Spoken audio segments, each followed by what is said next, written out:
Welcome back. We are here for the Between Dancing on Strings, episode 20. So, left everybody in a weird place last time. So, we're just going to kind of talk about it and, see where people want to be. Because, there's only two threats left. One of them, if they come up with a resolution or what have you, or answer the question on it, it's like that gets its own episode. So, that is not part of night phase. Um, So let's just find out where people want to be. So we can either have you guys continue on investigating for a little bit more of a day phase, going into a dusk, and then see if you want to resolve the other threat for night phase. Or yeah, remember when this was planned to be a short campaign? Yes, I remember, but But it's me. Mads, you're a sucker, and we got you for longer. Yeah, serious. Well, no, no, no, no, no, no, no, no, no, no, no, no, no, no, no. I tricked you. I tricked you. You're stuck with me. So, Wait, did you trick us, or did we trick you? Or is this sort of like a mutual trickery. mutual tricking? Mutual trickery. Simultaneous trickery. I love it. Yeah, so long as you don't mind. I mean, it is what it is. So yeah. Um, or I'm just getting to be famous for this is my long campaign. Yay. Hmm. First campaign was 19 episodes. Second season of that was 22, 23. And then I forget, okay, so you just finished yours, Jeremy's with Darkened Mirrors, and that was 27.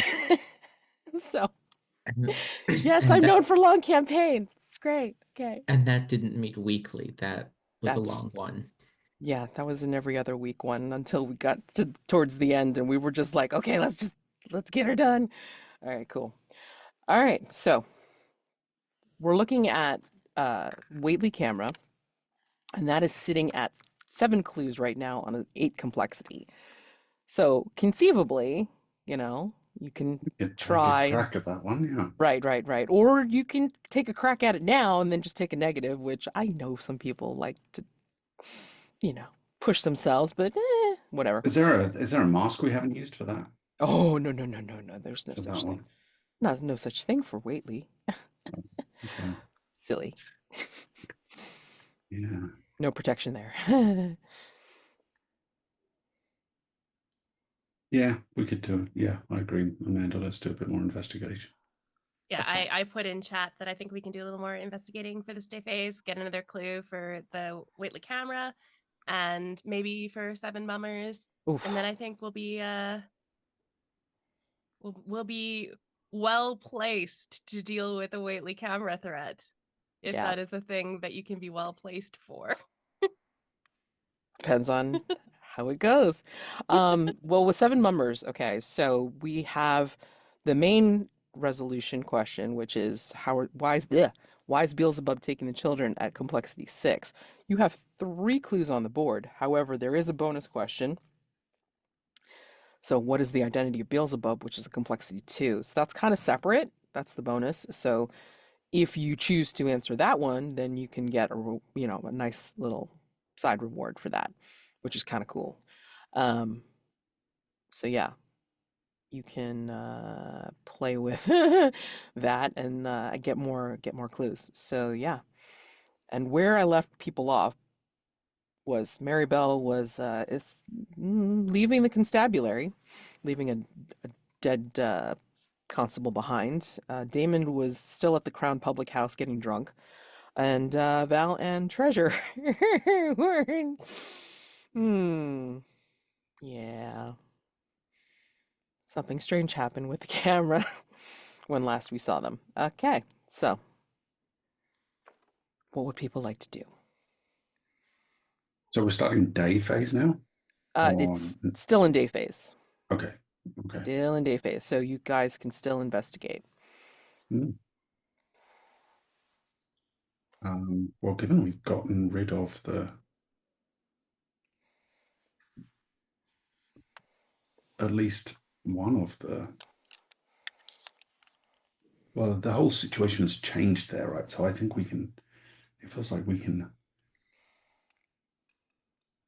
push for some information. So yeah, if I mean, you Mark's good left with the it, I woman think and collapsed in Yeah, we tears. kind of I guess we kind of have the run of the place in a way. I exactly, mean, it's yeah, not yeah. And I think, ideal. yeah, I think my feeling is that I want to press her for information and try and I mean, well, I mean, like not only like collapsed in tears, but I mean, like, she got possessed by something and mhm. then she completely collapsed unconscious. Oh yeah, that's right, yeah. Yeah. Well, we've got So, the run of the place then, as Mark says. Let's yeah, make make hay while the sun shines. exactly. Take a So, few selfies. at least not with that camera, God. All right. So, yeah, you guys can stay together, be apart, whatever you want, but yeah, just decide where you want to go. You are currently in the Olympus room, like at the topmost part of the society, and Damon and Marybelle. I don't know.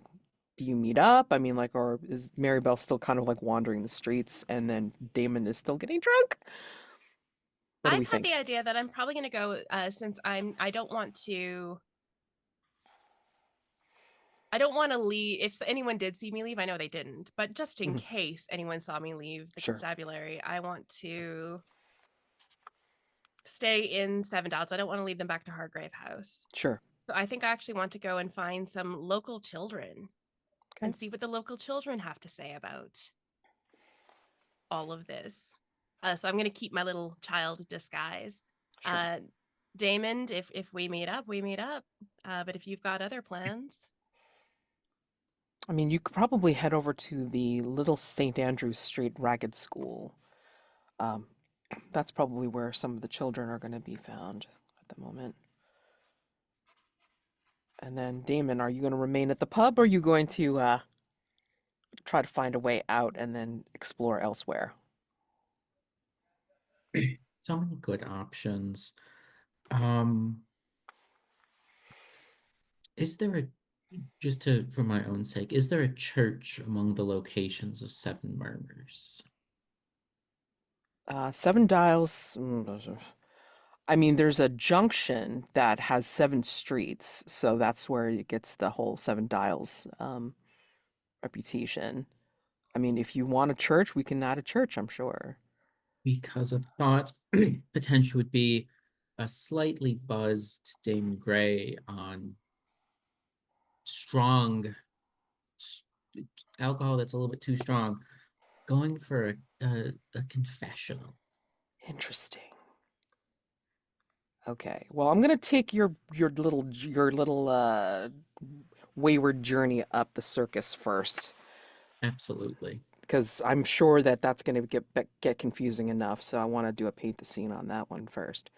Um, so yeah, let's go. Let's start with Val and Treasure back at pardon. Val and Treasure back at Society Obscura. Find out where you two want to go from top top down, and then we'll go Marybelle and then Damon. Okay. So Val, Treasure. The poor woman's collapsed unconscious on the floor. Where are you going? I think Treasure would first try to maybe grab one of the costumes off the rack and sort of crumple it up into a pillow to put under her head. Oh. And then say to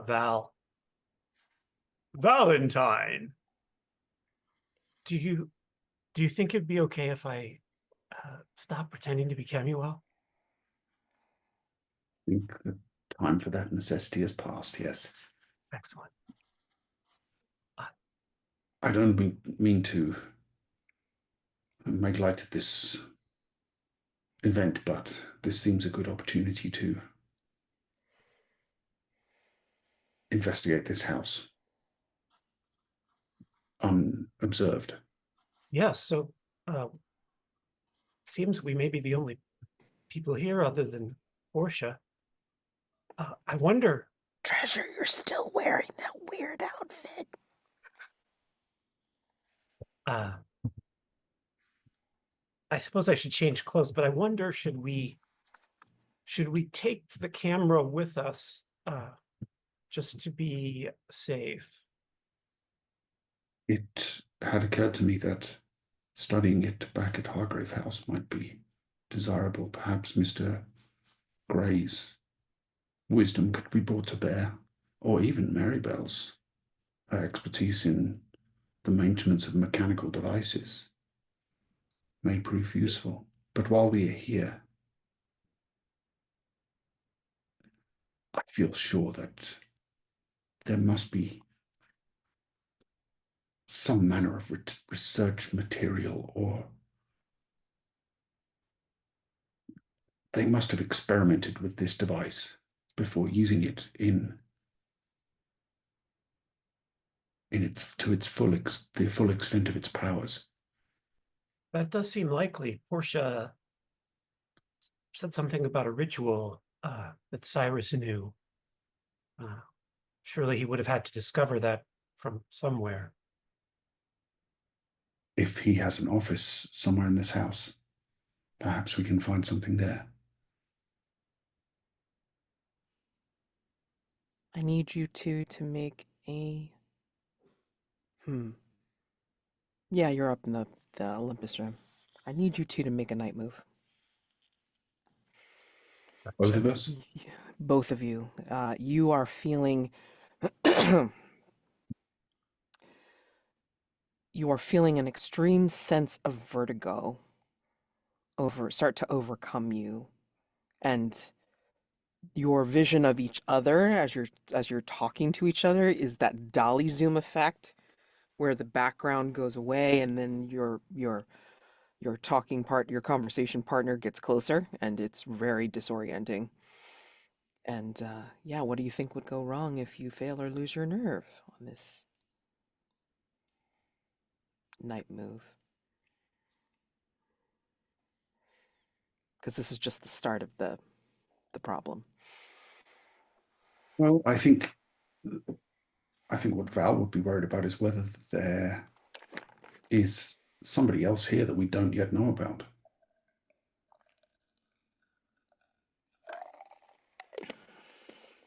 And I think Treasure would be worried about losing consciousness given this weird swooning and flashing before his eyes.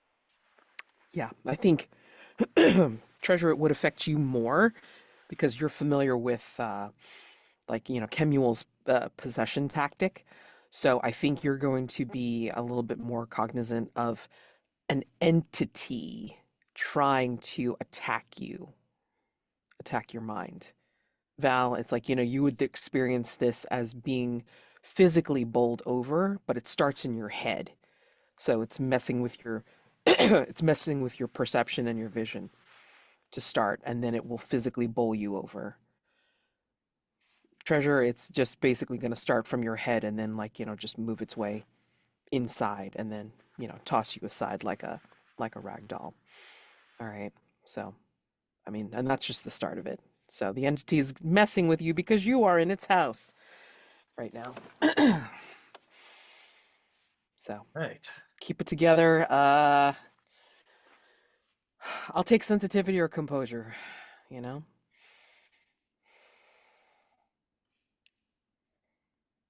And anything that you want to do to try to, again, keep it together.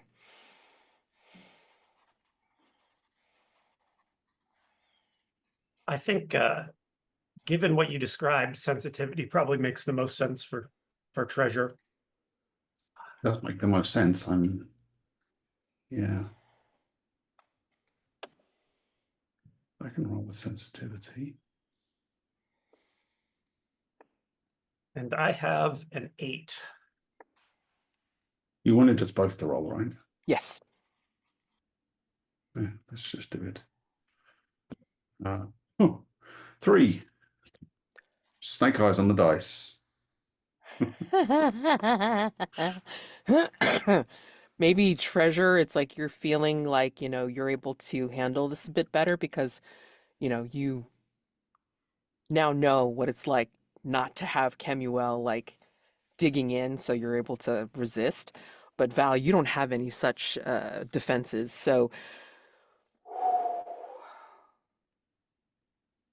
it is literally like a giant is taking your head, squeezing it, shaking it around, and then Treasure, you see Val physically tossed across the room, head cracking on the wall. And you see one of the Greek murals, one of the gods, one of the god murals actually kind of becomes 3D, like kind of pops out of the mural and goes, I was wondering when he was going to do that. Yeah, Val, you're not moving. I guess I'm putting on a mask. Which Let me mask is it? see. Let me see. Let me see. What do I have? This is getting tough now.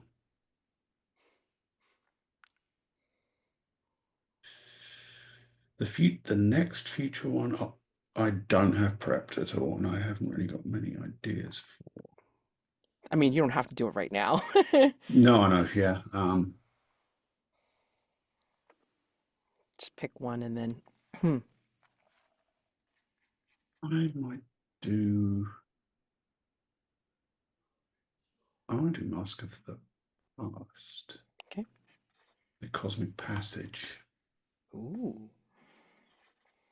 which is my last Mask of the Past before Bloodsoaked Portal. So, Is there anything specific attached with the Cosmic Passage? there's no like change in stats, which I know is or anything like. Isn't that a normal thing for most? Yeah, no, there isn't. It's just a narration. Okay, hold on. Let me just take a look-see at it. Okay. Wait, what? No. Or narrate. Okay. So either okay, got it. That worried me. I'm like, wait a minute. Yeah, retiring the character is an option for the Cosmic Passage there, but Or narrate. that's Okay. like the happy out, I think, for this playbook. Okay. So All I'm right. not going to do that, obviously. Obviously. I'm just like, wait, what? Okay.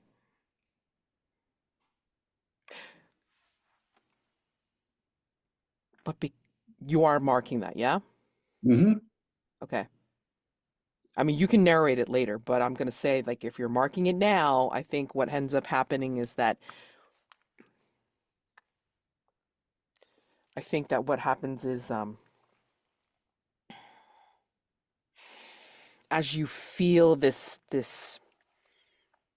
psychic fingers like reach into your head and start to squeeze, you move your vision away from Treasure and maybe you start looking around the room, and then you realize that all of the murals that you're looking at, they're actually moving and they're actually all watching you and seeing how you're going to react.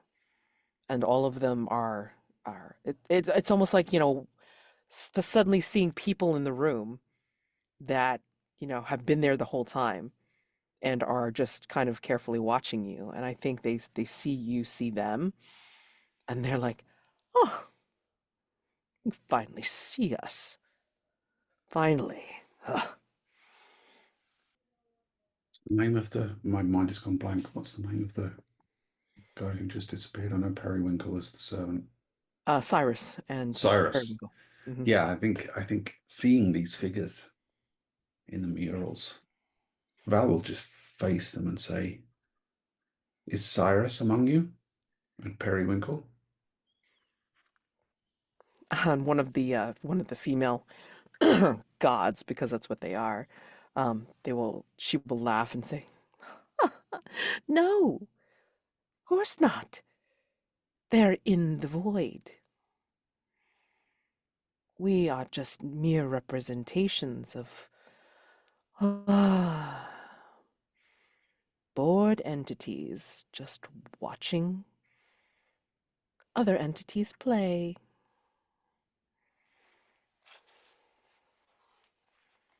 And treasure for your 8. Tell me how you keep it together. I think as he feels this entity of whatever sort try to force its way into his being,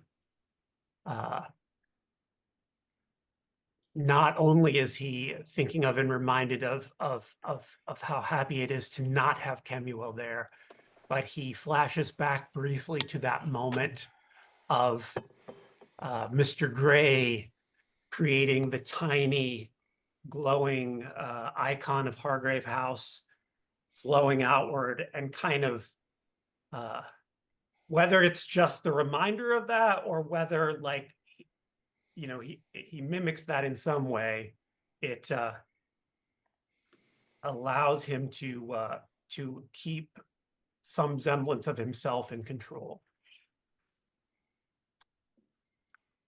I think the name of your condition is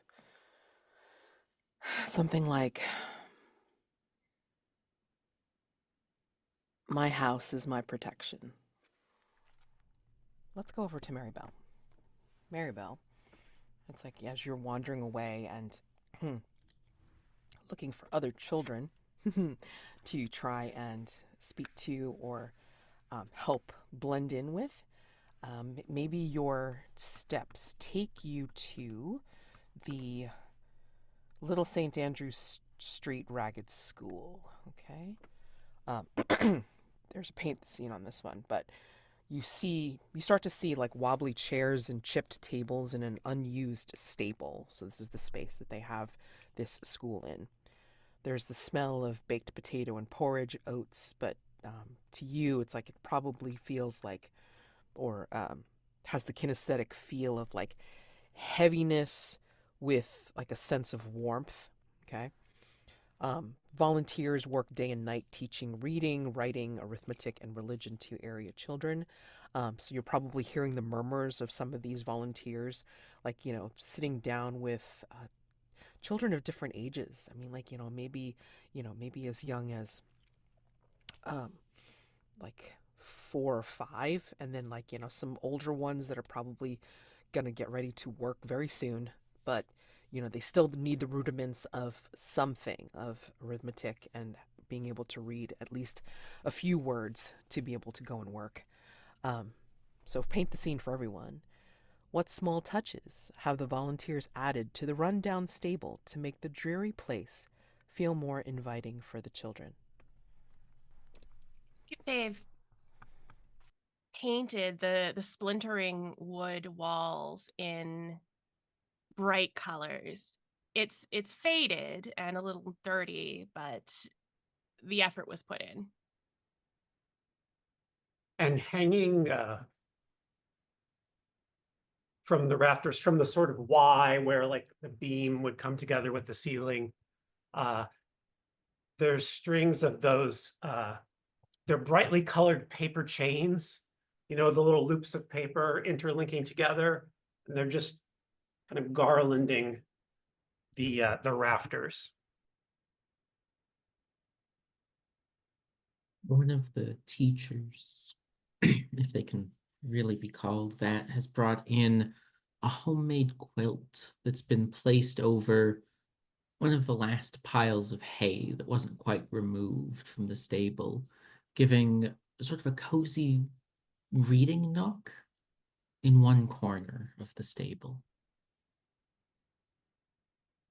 There is a rather bad portrait of Queen Victoria on the wall, and unlike most portraits of Queen Victoria, she has a rather odd smile on her face.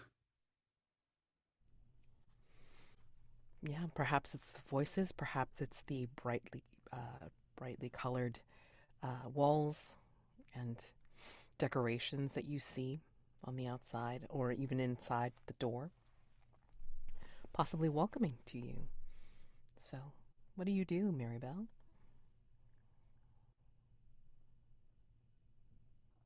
Are there any children not currently engaged in a lesson? There may be like one or two children that are kind of like like they're not being forced to go in, so I mean like maybe they're kind of like wandering out and in like as if they want to go in, but they're not really. Okay, yeah. I'd like to go to the entrance and just strike up a conversation with one of these children. Sure. And I do that by walking up and saying, "Hello, I'm Marybelle." Oh, hello. Are you going into the school? I have no need of learning today. Are you not attending a lesson? Oh no, I have no need of learning either. It's a little boy, like, probably no shoes, dirty cheeks, but, kind of roly-poly in his own way, and probably like around, like 8 or 9. Do you attend the school here often? Oh, sometimes when I feel like it. I don't often. Just my friends in there. And if I feel like it, I will go. I don't always. That seems like a reasonable course of action. What do you know about the mummers that are currently harassing this area? Oh, What are the children saying? we fear the visits from the mummers.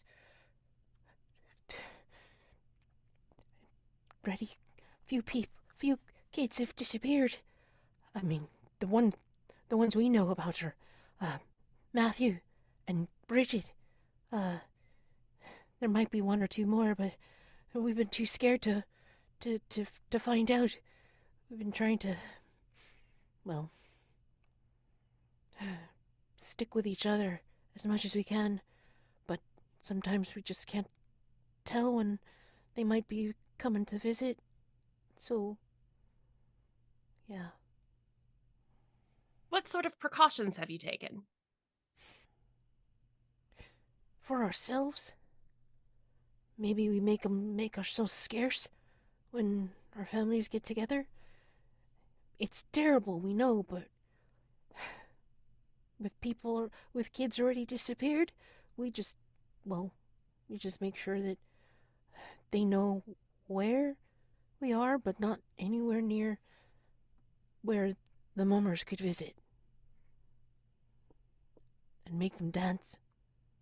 And make us go away. Interesting. Do you believe that the mummers only visit families?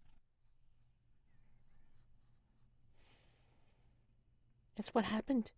That's what happened the last few nights. Last few nights it happened. So, I mean, you just think it's gonna happen that way for you too, so you try to avoid it the best you can.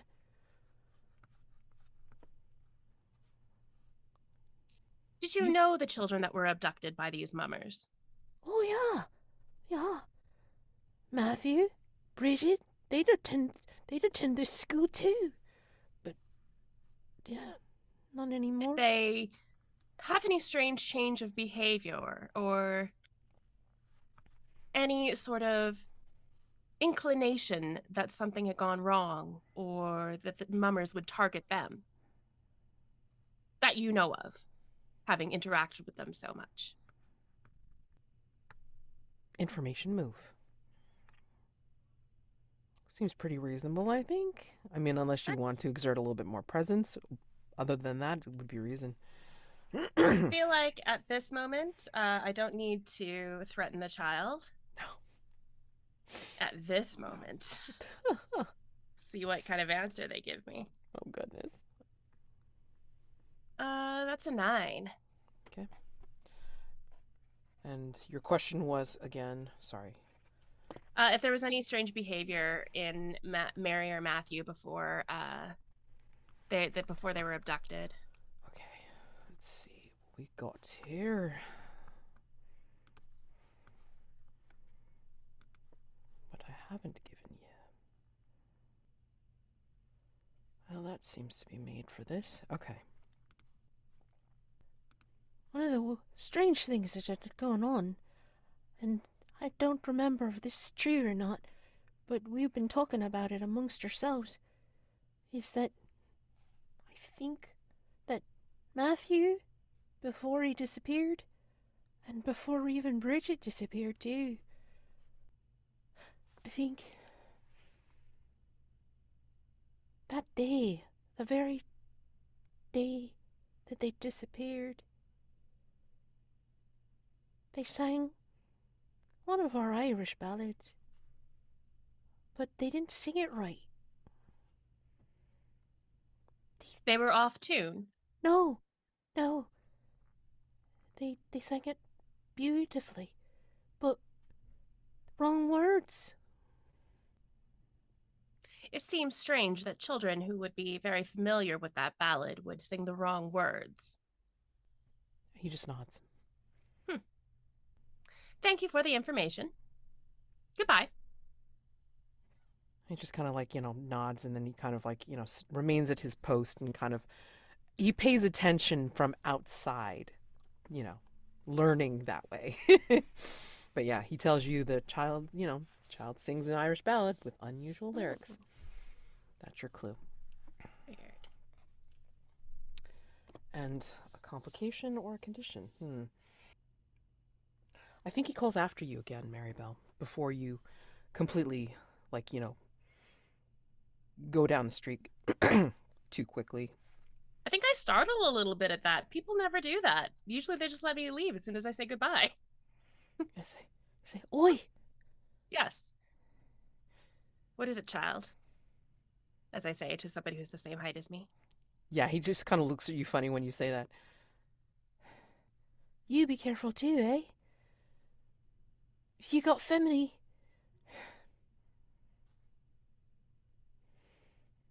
tell 'em you love 'em, wish 'em well, and keep 'em safe. I do not have family, but I can appreciate the sentiment. Well, best that the Beelzebub and the mummers don't get you then, being by yourself and all. I would like to see them try.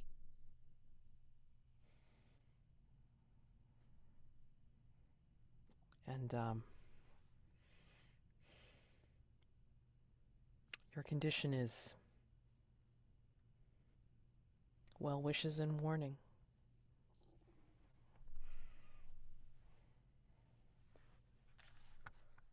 And Daymond. You are at the Crown Public House. You stagger out after they, ply you with a lot more mead, ale, drink, whatever it was, whatever concoction they gave you to find out what puts hair on your chest. And you make your way to... Oh no. Oh, there it is. Okay. You make your way to the entrance of Seven Dials, where it has what's known as the Seven Dials Circus. It's the junction of the neighborhood's famous 7 streets, which actually hides a maze of courtyards and alleys. Groups of people idle about, loitering, shopping, or begging. This is what you see, and it's a sea of people's faces, maybe looking at you, maybe not, but then the cacophony in your drunken state just kind of overwhelms you as well. Constables scowl at the crowds, so you kind of see their scowling faces in between all of the conversations and the crowd, and their hands are resting on their Webley revolvers. So this is a paint scene for everyone. Despite its reputation for being a slum, what do you see looking about Seven Dials that suggests the people living here genuinely look out for one another? That's a paint the scene for everyone.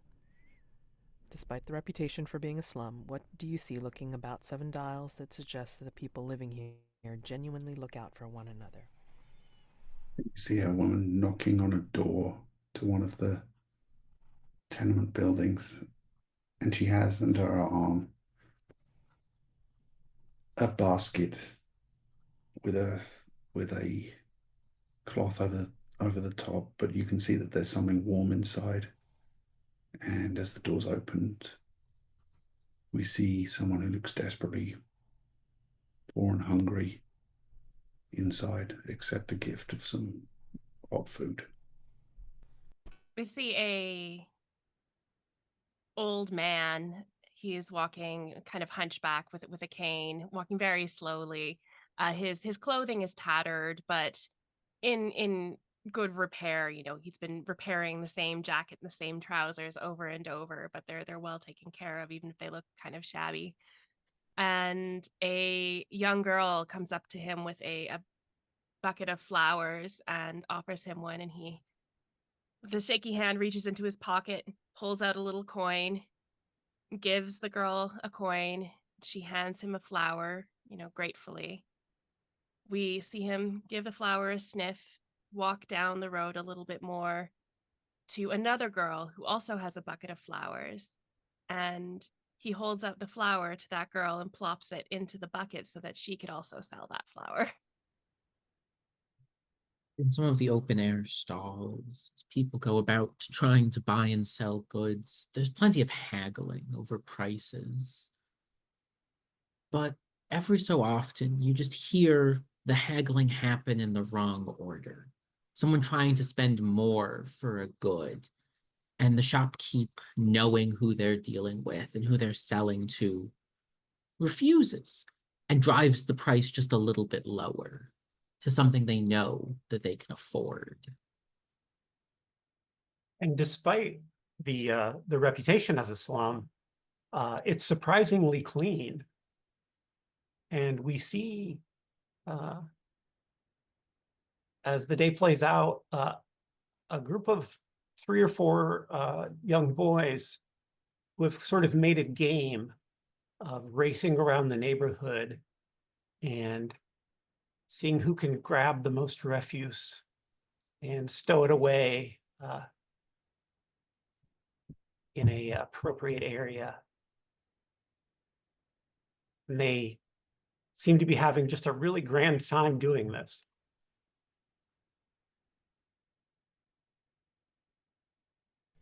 Yeah, Daymond, I mean, you find yourself stumbling about in the circus. I mean, like, you know, you can turn from one street to another to another. I mean, like, you know, you see glimpses of the 7 streets, like radiating out from where you are.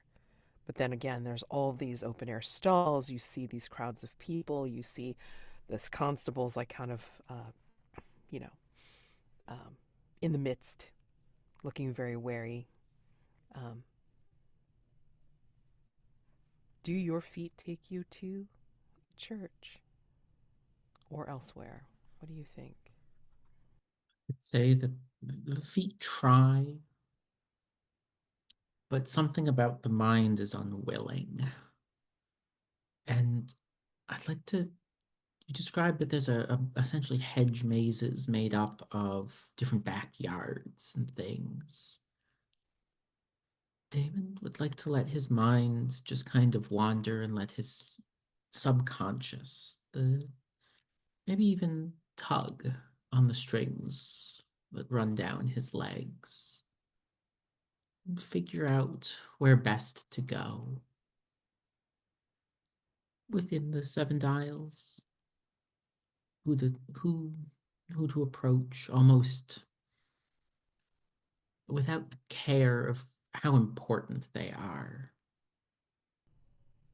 I think you find yourself in a quiet courtyard, walled by tall buildings, accessible only by a cobbled alley that you stumble down. At the end of this alley, in this courtyard, you find some unkempt children. They're engrossed in an intense game of marbles. They kind of look up a little bit see your tipsy state and they kind of ignore you, going back to their game. And you do see, like in the corners, you see some rats scurry over some foul-smelling refuse. A corner that the boys playing a game kind of miss. But this is a corner that you may or may not find out is called Neil's Yard. There is a paint the scene on this one. While lacking in shops or services, locals frequently use this courtyard to escape the probing eyes of Scotland Yard. Narrate a vignette of a moment in the courtyard. Not this particular moment, but a moment where people can duck down here and then just get a moment of peace away from Scotland Yard. I think we see two young women, likely household servants or maids or some such. And they meet on a short break in the yard. It's sort of romantic. There's a window. Somebody has set flowers outside their windowsill in a little flower pot. And the two ladies meet underneath the flower pot for a quick cuddle, a short kiss, passing a sweet letter to each other before they have to hurry back to their respective jobs. We'd see a young boy, no older than 7 or so, streaking down this courtyard cobblestone path and ducking into a hedge. A pair of Scotland Yard's less than finest chase after, and we see them run past the courtyard or the cobblestone alleyway entrance. One of them trips because his pants have fallen down around his ankles. And as the other man comes to help him, we see that only one of the bobbies has a bright silver buckle on his belt.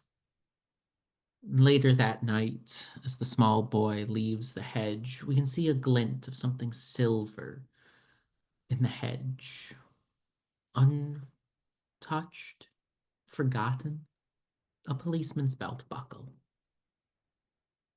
You see a woman who has stopped to talk to someone, and she has an enormous basket of laundry. And as the two are talking, a young, scruffily dressed boy comes herring round the corner, and without even looking at him, the woman just opens the top of the laundry basket, and he dives inside, and she closes it again, seconds before 2 policemen come chasing around after him and look around in confusion as the boy has disappeared. And we see a very thin, very pale, middle-aged man in a kind of a ratty black cloak come tearing, running, arms flying, top speed into the courtyard, kind of sliding on the cobblestones, almost falling, and then flattening against the wall, breathing heavily, catching his breath. And we recognize the face as one of those drawings that had been tacked up to the post in the police station. And we see him look to the left and right and then kind of creep over to that pile of refuse and pull a stiletto from under his cloak and shove it into the trash. And then, trying to affect an air of calm, saunter away. Daymond, you find yourself in this yard. A moment of respite, perhaps. Quiet. It almost seems like the tall buildings create like a,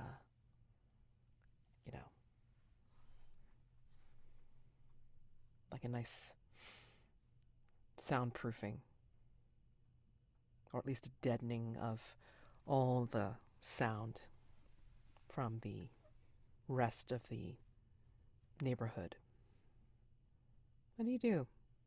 Again, the children are playing marbles on one side. Like to flash just a small coin at the children. And the smallest of the children, I'd like to offer to buy their shooting marble off them. Or at least borrow it for the day. And then put down another coin on the next game, telling the children in a drunken manner, I know you don't have coins. It's quite all right. If you win, you get the coin. If I win, I get to ask you a question, and you must answer truthfully and completely.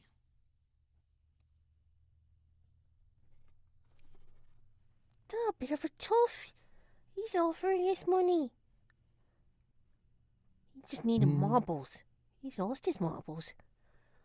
That is why I am buying them from you. And I'd pat the child once on the head. Take up that challenge. All right. Yeah, so I mean, I'm just gonna make this an info move if you want. Yeah. So, What stat is a game of marbles? randomness, sensitivity. I mean, composure. Because I mean, I don't know. Definitely not vitality. No. Might be vitality. You gotta flick it Oh, it really might be. hard. Yeah. Oh, Oh, steadiness of hand, right? That's a composure. Yes. But anyway, Yeah. that's funny. Oh God.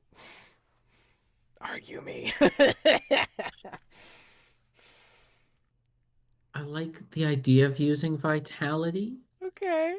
but to represent the fact that Daymond is not in a state of mind to play marbles with children. No. But composure feels like it fits just a little bit better of keeping a steady hand while more than slightly inebriated. Mm-hmm. I mean, you also don't know whether these kids are gonna pick your damn pockets. So Oh, absolutely. So we'll see how wrong this goes. No. That with composure is going to be oh God, that's going to be a 9. I'm just bad at math this evening. Okay. Who would have thought adding 3 numbers less than 6 is so difficult? All right. So on a 9. So let's see. On your 9. Well, you tell me. With a 9, you do have a mixed success. Yeah. Mm-hmm. So you do succeed on your marble shot or your roll or whatever. And so tell me what this looks like and what question you ask the children. I think we see each of the children taking a shot with their marbles into the center, and we hear the ordinarily it wouldn't be, but in this confined alleyway on the cobblestone floors, it's a cacophony of glass clinking against each other, of one marble ricocheting against the other, banging them out of the circle. Sometimes a marble gets caught in an uneven crack in the pavement, and the children let out a jeer or a cheer, depending on who they're rooting for. And then we see Daymond pull up a marble. He kind of just rolls it in his fingers for a second before aiming into the center at the only big cluster of marbles remaining, shooting it and sending this clatter of marbles scattering out of the circle, moving more marbles than anyone else. not quite winning the game, but making it almost impossible for the children to come back. And as he repockets the one coin, he said, before pocketing the one coin, he says, "I will give you the coin. I'll give you this anyway, in exchange for a second question. The first, the first question won fair and square in a game of marbles, of which I have lost mine.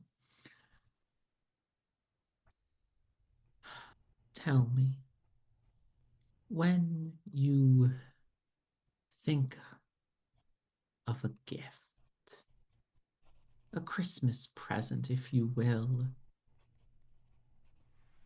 where would you get one?"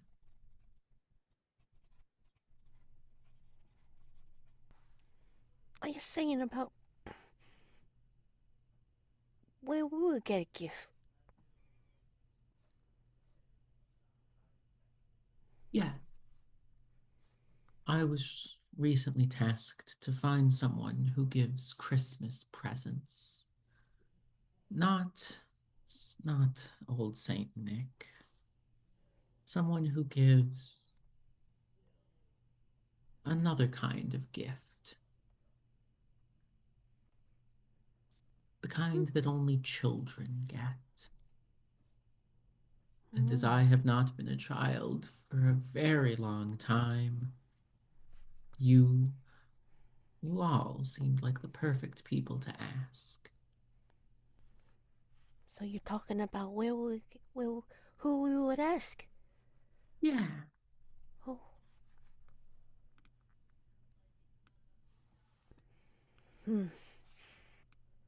There's no one we would ask, sir. But there'd be rumors about someone that you could talk to. You could find them. They have a tattoo. A 7-pointed star. Don't know their name.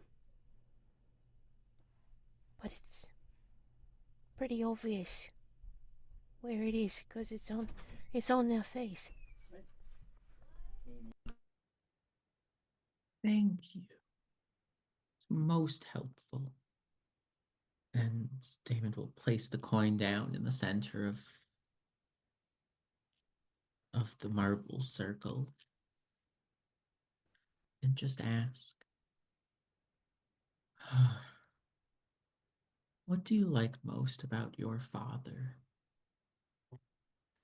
I've recently come into possession of a child of my own, someone to guide and mold, and I don't think I'm doing a very good job."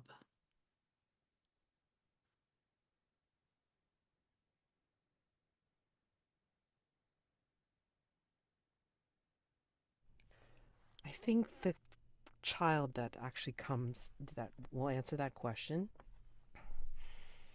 and like maybe you're kneeling down as you ask this question and like leaving the coin.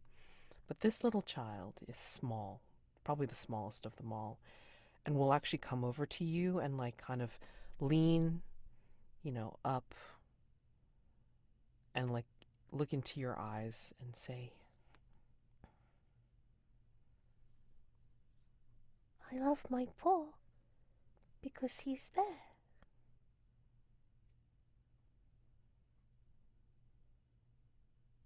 That's what's important. Be there. Daymond will pat the child on the shoulder. "Thank you."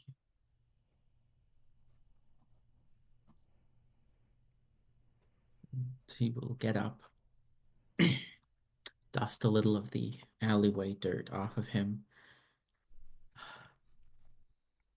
and probably head out of the alley with his head held high. the little child though will call you back, or at least call out to you before you completely leave the yard. Sir? Yes. Their eyes go wide as they say, Don't let the strings pull you too hard, sir. and then they turn away and run. Your condition is pull of the strings. Okay, we're back, and we're back to Val and Treasure at the Society Obscura. Val, you see the murals, the Greek murals of the murals of the Greek gods. They're moving, they're looking at you, talking, and seeing that you see them. And Treasure, you see Val seeing these things, but I mean, like, you just have a sense that there's something going on, but you don't see what he sees, right? Because you kept yourself together. But Val, I think, there's a specific condition in the threat itself, but I don't know if it counts at this point. I don't think so. Not just yet. It may be tweaked a little bit later, but I mean, I'm going to call your condition touched by the void until I can come up with something better. But all right. And you can remove that other condition. I mean, I said that the other threat was witness to the retreating shadows. Yeah, that one you can remove because the King in Shadows is no longer in play. Yeah. So, but anyway, what are you two doing now?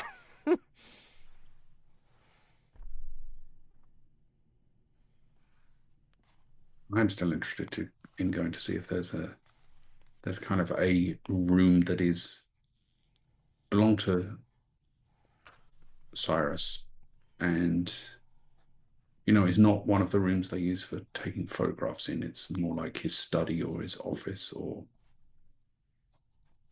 anything where there may be kind of behind the scenes information about what he was trying to do. Okay. Now that we have the run of the place.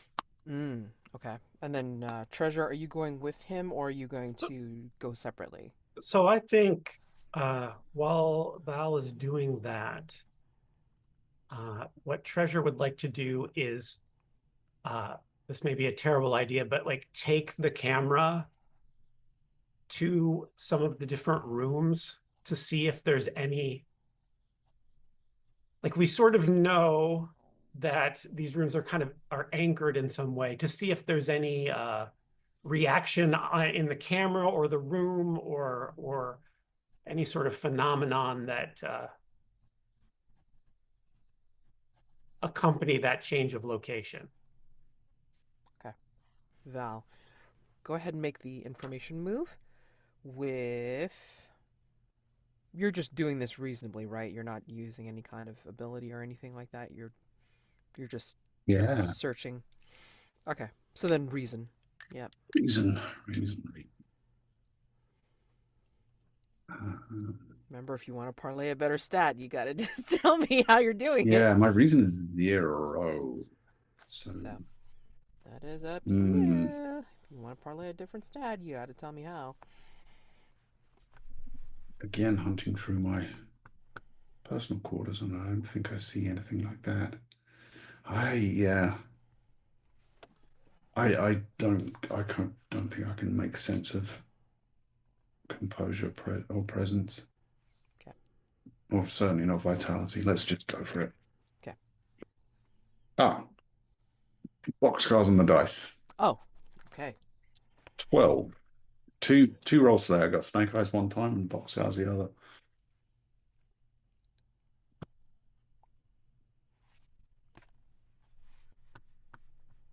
Did you know? Let's see what you find. Looking for a room that looks like it is Cyrus's study or office.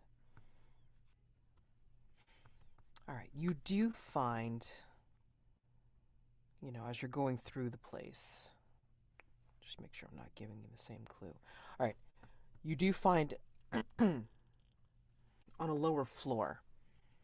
Not as low as the first floor or the ground floor, but I mean, like, somewhere in between. Um, it is a cramped little space, actually, in comparison, because it looks like they saved all the other rooms for the tableaus, for all the different, portraiture and everything like that. And so this is a very cramped room that, like, has a small recess before it gets to the actual desk slash office part. And it's a relatively, stuffed little place of, ledgers and books and papers, um, what you'd expect to find in a gentleman's study or whatever. But what's really odd is on his desk is clear in the center except for three very obvious things. In the middle of his desk, there is a monocle, a magnifying glass, and a telescope. And each of them have a cracked lens. A monocle, a magnifying glass, and a telescope, each with a cracked lens. And I think also, hold on, pull out something else. I think above his desk, you also see a sign, quite prominent in silver script. It's a quote from Shakespeare's As You Like It. All the world's a stage, and all its men and women merely players. But what's unique about this is the way it's being held up. It's almost like, again, a sign placard, and the silver threads that hold it up look very similar to things you've seen from Daymond Gray, and possibly even what you saw at the teatro. Again, silver script on this sign. And Treasure, I imagine if you've snatched up the camera and follow Val down, maybe you're going through the different rooms and you're trying what you're trying. Are you, are you searching for a particular effect, or are you actually looking for something, gathering like an observation?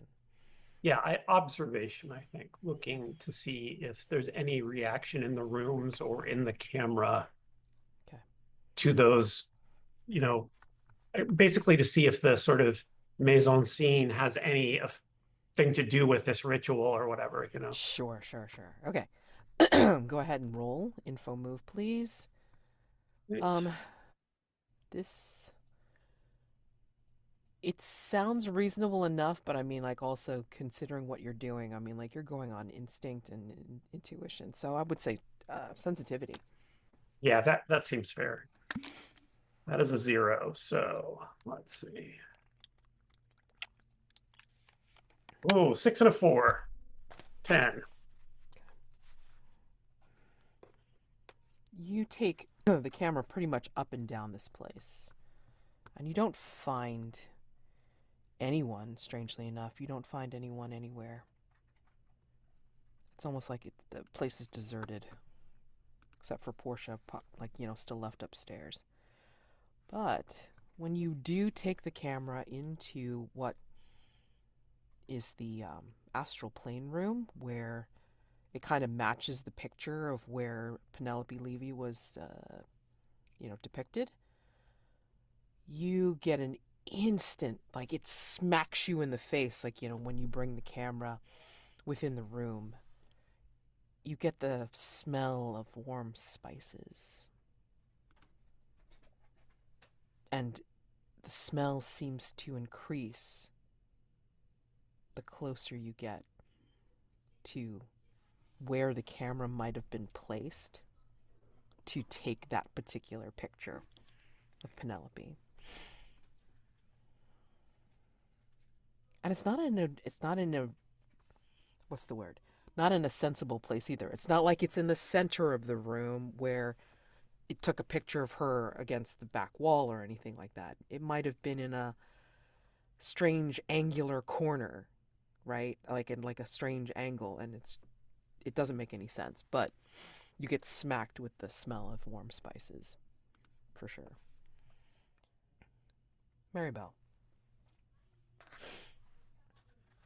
where do you go after you leave the little ragged uh, little ragged school? Or do you think that you and Daymond Gray stumble into each other literally? It would be fun at this moment to stumble into Mr. Gray if you're okay with that, Jeremy. Absolutely. Let's do it. Yeah, I think it's actually literally just in the street, in the circus even. And Marybelle is still kind of acting like a child to keep suspicion low. Sure. Oh, Mr. Gray. Are you here investigating as well? I am in fact here. Investigating things, yes. Still a bit drunk too. Are you Yeah. quite well? Your pupils are dilated. The public house where I spent most of this morning has stronger drink than I am used to, especially so early in the morning. You are intoxicated. Yes, that would be an accurate description. I have heard that intoxication makes people a little more revealing about their thoughts and feelings. Is that true? You cannot use this stupor of mine to take advantage of me and ask a question. Marybelle, you simply cannot. I had no intention of doing so.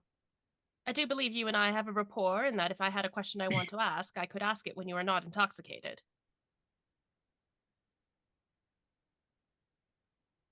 That is a very fair assumption of our relationship. I merely just wanted to know if you needed a chaperone.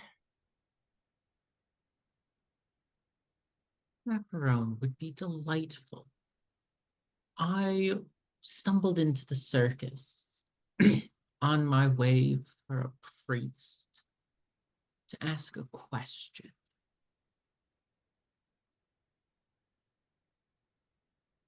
I do believe there are churches nearby. We could find one. Would I be able to get your assistance in locating one? Because I have successfully found a back alley, a game of marbles, 2 flower vendors who offered to sell me the exact same flower.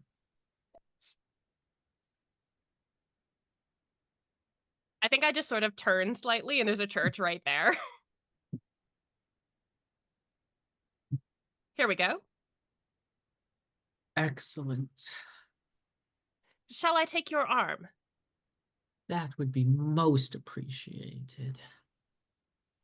And I think I do. I try not to make it look like, I'm dragging him or that he's stumbling too much. I try and make it look like, they're just people arm in arm. But luckily I'm very sturdy. And yes, I'd like to head into the church. I've never been in a church during off time.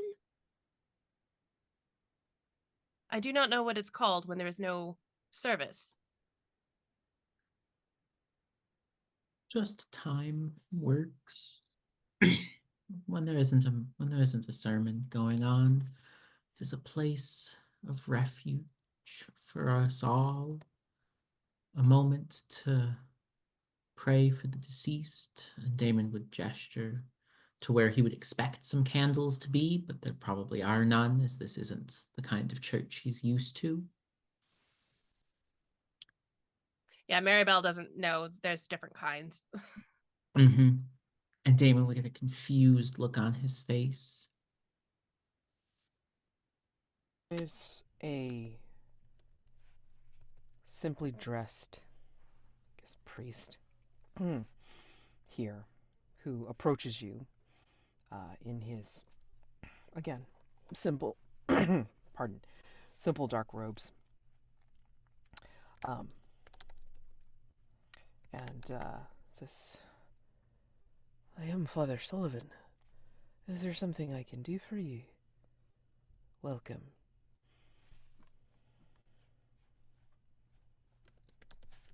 I do not believe I have a soul to be saved. However, my companion here wishes to speak with you. Absolutely. Did you need to speak in private, or Daymond are will think you asking for confession? Daymond will think back to the conversation from a few moments ago, but in his mind, what felt like hours. No, anything I can ask in front of my companion. Less so a question of saving my own, but a question to you as a leader of your congregation. I've recently found someone who looks up to me in a way that I can only describe as with a childlike wonder and pure faith in my ability to do no wrong. I am a very flawed man who can only do wrong. Can you assist me in rectifying the good that he sees in me and the darkness I know is inside of us all? The priest, Father Sullivan, will consider this for a few moments. What kind of person do you want them to not become, but emulate? If they see you as a role model, then can you not expect to uphold the good traits that they see in you?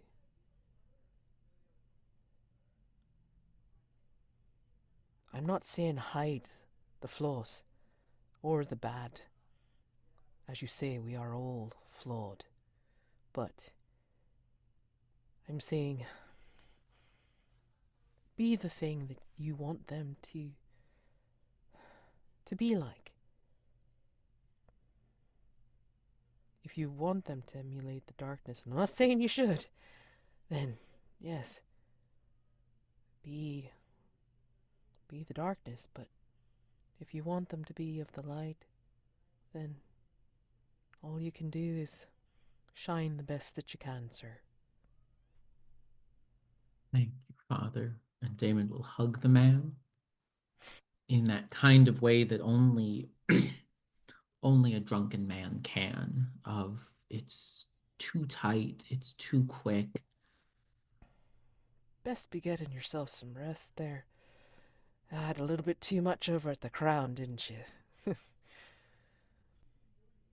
Been a lot on my mind, and drink did not help clear it. Nothing a good night's sleep, and, well, a cold bath won't help in the morning. And possibly, maybe 5 Hail Marys. And Daymond will think for a moment before turning to Marybelle. And Daymond would pull out his pocket Bible that he can't actually read and ask Marybelle to hold it for a moment as he says the 5 Hail Marys.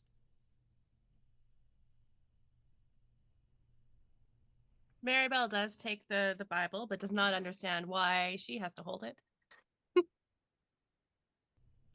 Mr. Gray, Yes.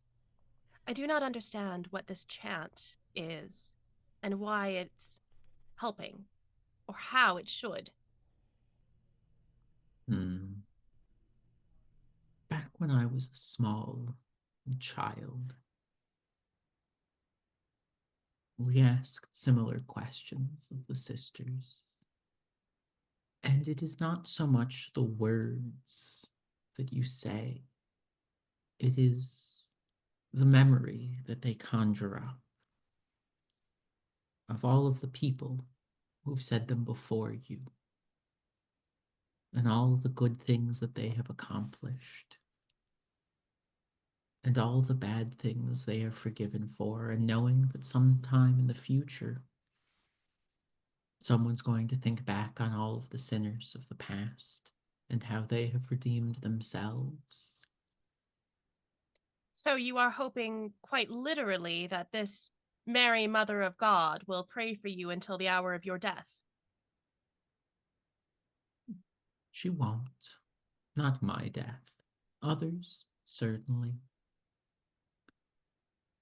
But, as I said, it's not about the words. It's about the memory of those who've said them before you.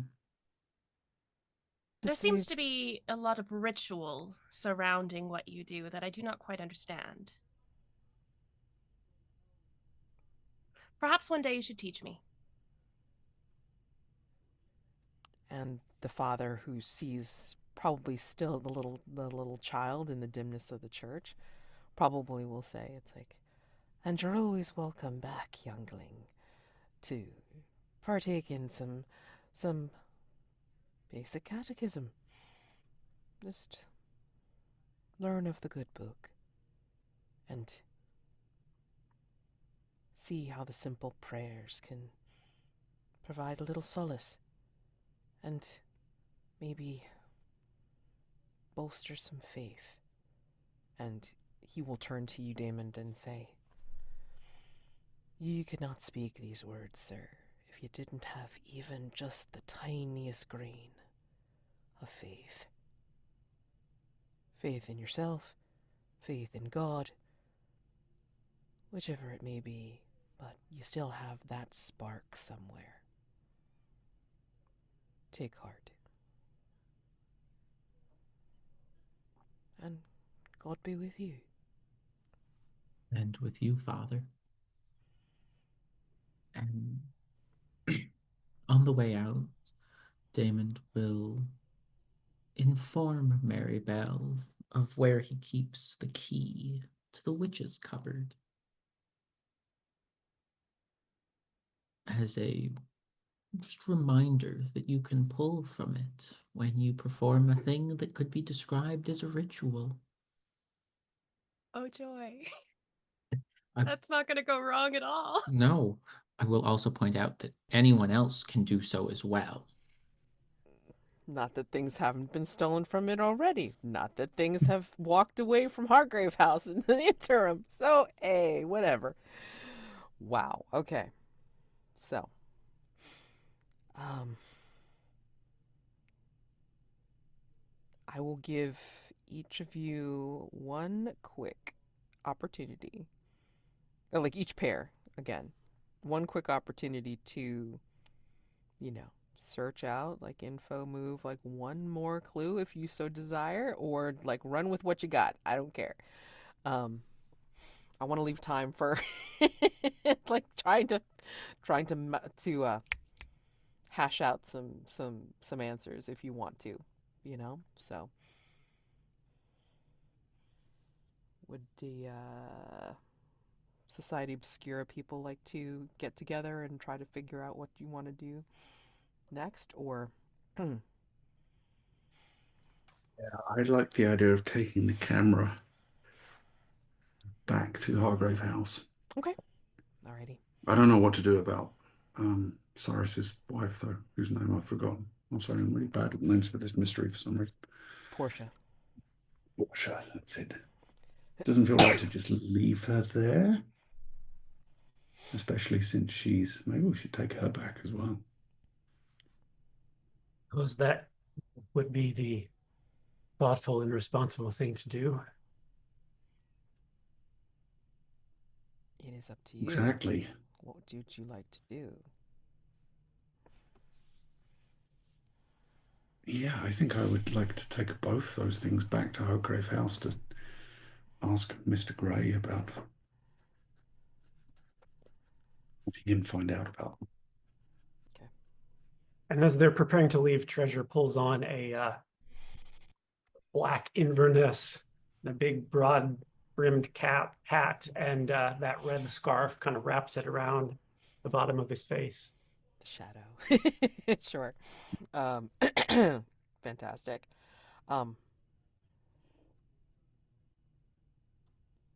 I will say if you want to have the opportunity of like kind of talking to Portia on the way back to Hargrave House in the carriage, you totally can. You know. If she's going to come around, yeah. Yeah. I mean, like, you know, Yeah. she probably will.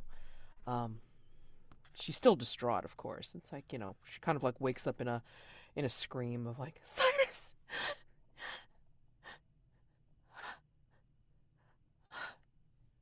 Where am I? Thought it best, madam, forgive me, if we took you back to Hargrave House with us. We did not feel it was right to leave you alone.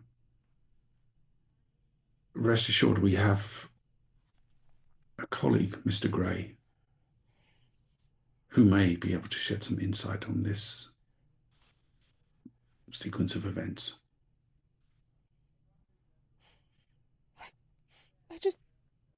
I just need Cyrus back.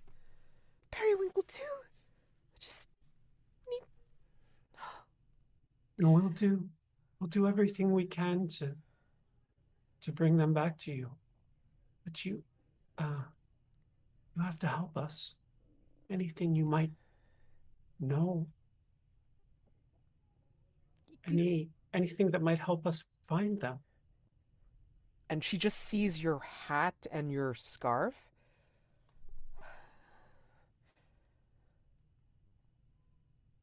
I thank you. I don't know. I mean, it's all so confusing. Some of it are things that I remember through visions and dreams, and others are things that, of course, we've done when we've activated the camera. Ask me what you will. I'll try to answer. So, whomever feels that they have the strongest presence, if any, then yeah. My presence is pretty good. Okay. Treasure's a 0, so. Mine's 2. So, yeah, I think I will turn to, well, Portia and say, if you wish us to be able to help Cyrus, you need to tell us everything you can about what the camera is, what this void is, and where the camera takes the people that fall victim to its effect.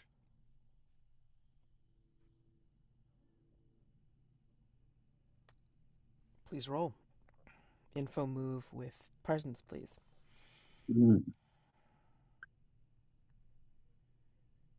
12. with my 2 presents.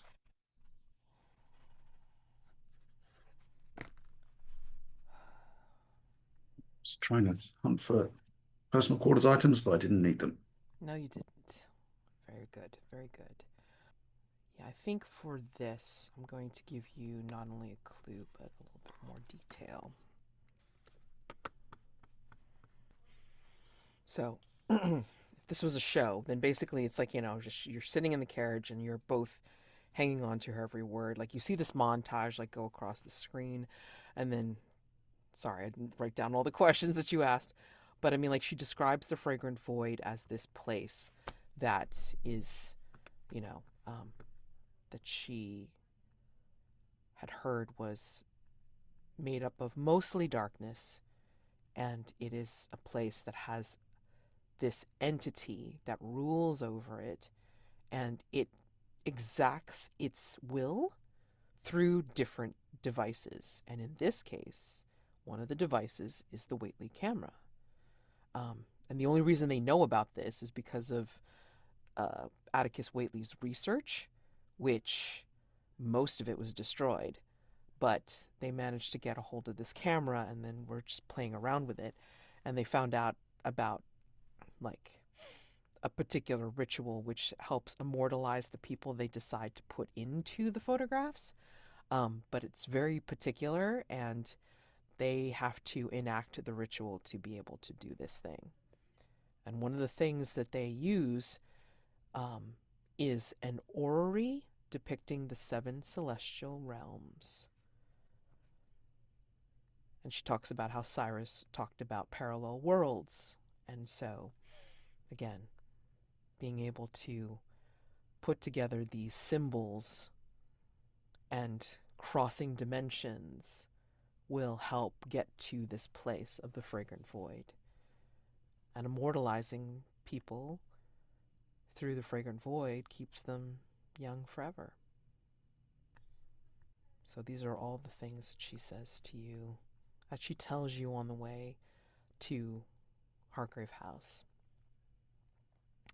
And she doesn't really remember the ritual all that much, unfortunately, because of, again, like, when she gets into the ritual, it's usually in like a half conscious dream state, visionary state. So she herself doesn't recall exactly how it's done. Cyrus was the one that supposedly knew how that worked. And he's somewhere, hopefully. So, and that's I'll what ask she her tells you. one more brief question. Yeah. Has anyone ever returned?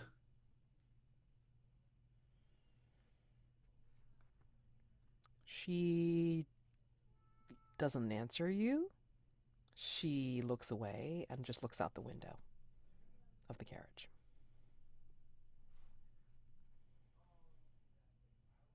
And you see a tear running down her cheek. The treasure kind of leans close and says, if need be, Cyrus and Periwinkle and Penelope can be the first. And we cut over to Marybelle and Daymond. So, again, what's your play for last info moves? I'll accept either you two doing it separately or doing, or one of you doing a move. Whichever you feel that you want to get away with. I mean, I think you guys have seen pretty much everything in the... Oh, actually, looking through my doll parts, because I forgot that I had changed them. I do actually receive an additional clue on information moves made with reason. Oh, okay. On a miss or a 7 to 9, I take the condition spanner in the works. So I'll take that condition right now. Okay. But if we want to do a little scene where I can get that additional clue that I was supposed to get but forgot. Yeah, that's fine. Yeah. Okay. Yeah, I Because you were think supposed to you were if supposed to get an extra clue like when you were back at the school, yeah. yeah, Okay. yeah. So I But think just kind of standing outside in the circus, if Jeremy doesn't have any other ideas, Marybelle's just sort of looking around, scanning the crowd, seeing if there's anything unusual or attention catching. I don't know if this would necessarily get your attention. Let me just double check myself here. Yeah, because I think it's found in a weird place.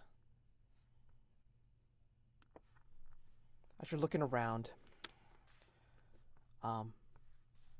all sorts of different sellers, like, people like milling about, like having conversations and whatever. But this one's actually against a post. Whereas, maybe there's a flyer or two about something or so forth, and like, this is what's happening here and this is what's happening there. This is incongruous with what is actually on the pole. This is sheet music. And the sheet music has notes, and even whether you're familiar with music or not, I mean, the notes are not on the staff. They're all over the place. They're askew. And then the lyrics are in a language that is not English or Celtic Gaelic. or what have you. It's in a very strange language. And that is what you see against a post, whereas all the other flyers are worn and torn. This is fresh as a daisy. Daymond, do you want to do any info moves while you're here? While Marybelle looks around, given that Beelzebub has an inherently supernatural connotation of seven figures moving as one, popping in and out and stealing children, I'd like to sort of stand here, open up my mind to see potential ley lines as seven roads intersect at a single circuit. There has to be something running beneath this area for the murmurs to appear by. Are you using a particular power, or are you... Not necessarily my intent, but Because I thought one of the that would be Beacon in the Dark is night night exclusive. uh-huh. Um, I thought Right of Salt and Smoke allows you to get a clue. I know I've used it for a clue, but I mean, it's up to you. I mean, not inherently, but absolutely, we can do Rites of Salt and Smoke for a clue. okay. So yeah, Crossing your fingers. Pulling at one of the threads, perhaps one of the last remaining ones that mar the face. One of the many that still mar the face. And that is a 13. You have specific effects that you can call upon for Right. Yes. What do you got? Based on what it was, I would like to observe another time or place. The same square or the same circus. Sure. I would like to observe it the night that the murmurs first struck. You are in this circus. You are in the courtyard square, whichever. And it's almost as if the cacophony of the crowd gets closed out as you sink into your right. And you see the time lapse as you back up into that time of that night. And you see the shadows. They're not your shadows. They're seven shadows moving as one, and they approach. They head towards the Crown Public House and the apartments above, for where Bridget and her family are. And I mean, Bridget's daughter was not the first, but I think that they're the closest, because I think Matthew's disappearance happened beforehand, but a little further away. And I think what you end up seeing as the shadows lengthen, and it's almost like you have the perspective of maybe even Beelzebub, right? You see a hand stretch out in front of you, holding something. And as your focus changes from the shadow stretching out in front of you and on what's in your hand, you see it is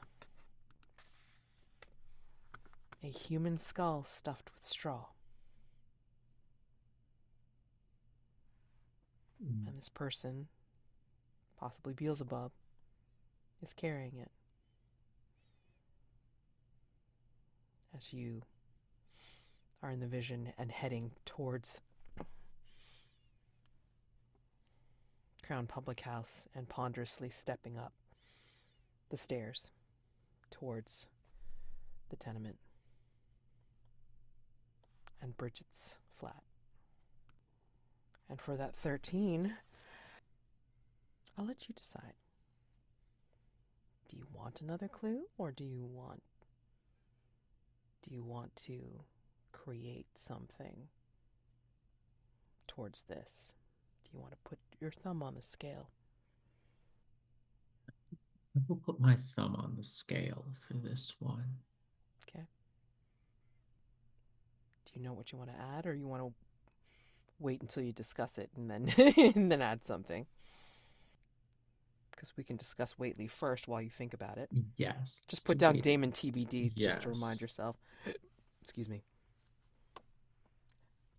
Okay, so we are breaking into freewheeling discussion. Day phase has closed. What a note to close on too. Wow. All right, so freewheeling discussion. We've got 2 threats on the board. 2.5 questions to answer if you so choose. And Waitley camera. What circumstances will cause someone photographed by the camera to disappear? Resolve the threat by reversing the process and bringing Penelope Levy back to this world. Use the camera to transport yourself to the fragrant void and make contact with the entity there. Doing so gives you access to the custom move Void Walker. Please note that both opportunities unlock when the question is answered, and both can be pursued. So, for complexity 8, you have 10 clues available to explain. So, anybody got any theories on Waitley? Using at least 8 clues if you want to roll flat. So again, 10 clues for Waitley camera on a complexity 8. Any ideas? What circumstances will cause someone photographed by the camera to disappear? Now, I know we don't really need this for the clues, but I think it'll be helpful to keep in mind for contextualization that Cyrus and Periwinkle disappeared. So whatever is needed for that to happen then, for sure. Or whatever the residual effects of what is was in needed place, yeah. Yeah. Because it's quite easy to kind of cook up some idea of a ritual involving a bunch of the things from this list, right, of clues. So if we want to just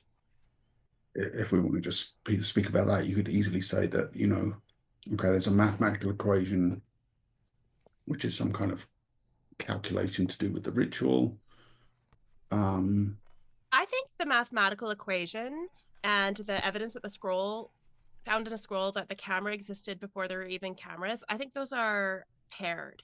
I think the mathematical equation is the model, the mathematical model of a portal based on information found, and this equation has been reworked and worked over years and years and years, based on information found about the camera before cameras existed. Whatever the portal was before it was a camera, I think the mathematical equation is the, because you can mathematically model like anything, right? I'll if take you your have word for that. the right but yeah. math. Yeah. Trust me, I have a math degree. And I did make a joke earlier in chat that I still count on my fingers, and that is also true. But you can mathematically model a lot of stuff. So I feel like those are sort of in combination, that this is a really old portal, like a really old historical complex portal that somebody was able to solve mathematically in order to replicate. And since And that the orrery could tie into that as well, right? Because it's so my thought for the orrery, the monocle, the magnifying glass, and the telescope would be that since the quote unquote camera has existed before cameras were even around in different previous iterations, it looked like an orrery, it looked like a monocle, it looked like a magnifying glass. nice. And now in its current shape, it looks like a camera because that's what we all know as familiar. And it is actually like the 3 small quartz rods and the anchor items that are the ritual, that are part of the ritual itself. Because when Val took the picture, the quartz rods were in place, the anchor items hadn't been touched. I'm thinking the script for the play you've never heard of, The Ecstasies of the Pythia. Now I never took like classics or anything, or history, so please, call me out if this is wrong. Wasn't that the title of the Oracle at Delphi? Yeah. So this might tie into the historical nature of it. Before there was cameras, maybe people were seeing through this portal into other worlds and calling it prophecy. But I think there might be something more interesting to that. Maybe because if I recall, there was a whole bunch of stuff the oracles had to do in order to see, like drugs or whatever. I don't know what they were doing back then. Probably Drugs, some wild drugs. dancing, you know. I mean, They drugs would explain the warm spices. I was just the going to smell of say, warm yeah. spices. And it kind of makes me think of like the Man in the Sun mask showing up. Because the Oracle at Delphi was the Oracle of Apollo. Yeah. And I mean, this Man in the Sun mask showing up. There's a lot of weird. And then he's right into opium. So I don't know. I'm just thinking drugs. And then are we saying that the language that Periwinkle overheard was... Well, no, he it was was French. overheard. Yeah, he was overheard speaking a dead language, and Val understood it, right? That was why I put that particular language, which would have been Val's native language. There's a potential use if we want to say that Val was wrong in reading the language, and Val understood it because it was Greek or ancient Greek for the Oracle of Delphi. Yeah, and I had a We thought, could, or go ahead. yeah, we could retroactively change that. Yeah.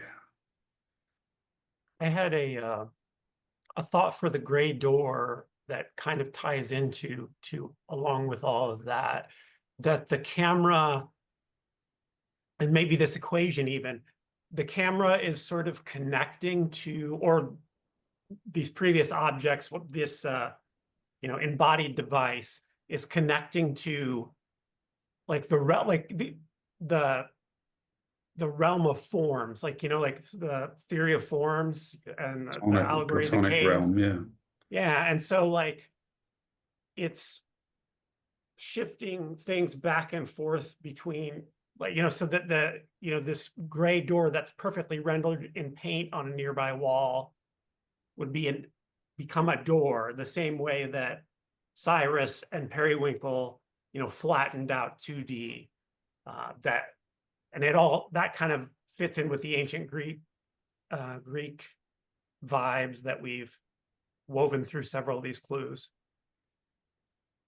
I'm thinking too, I mean, yeah, Val might have been wrong about what language it was.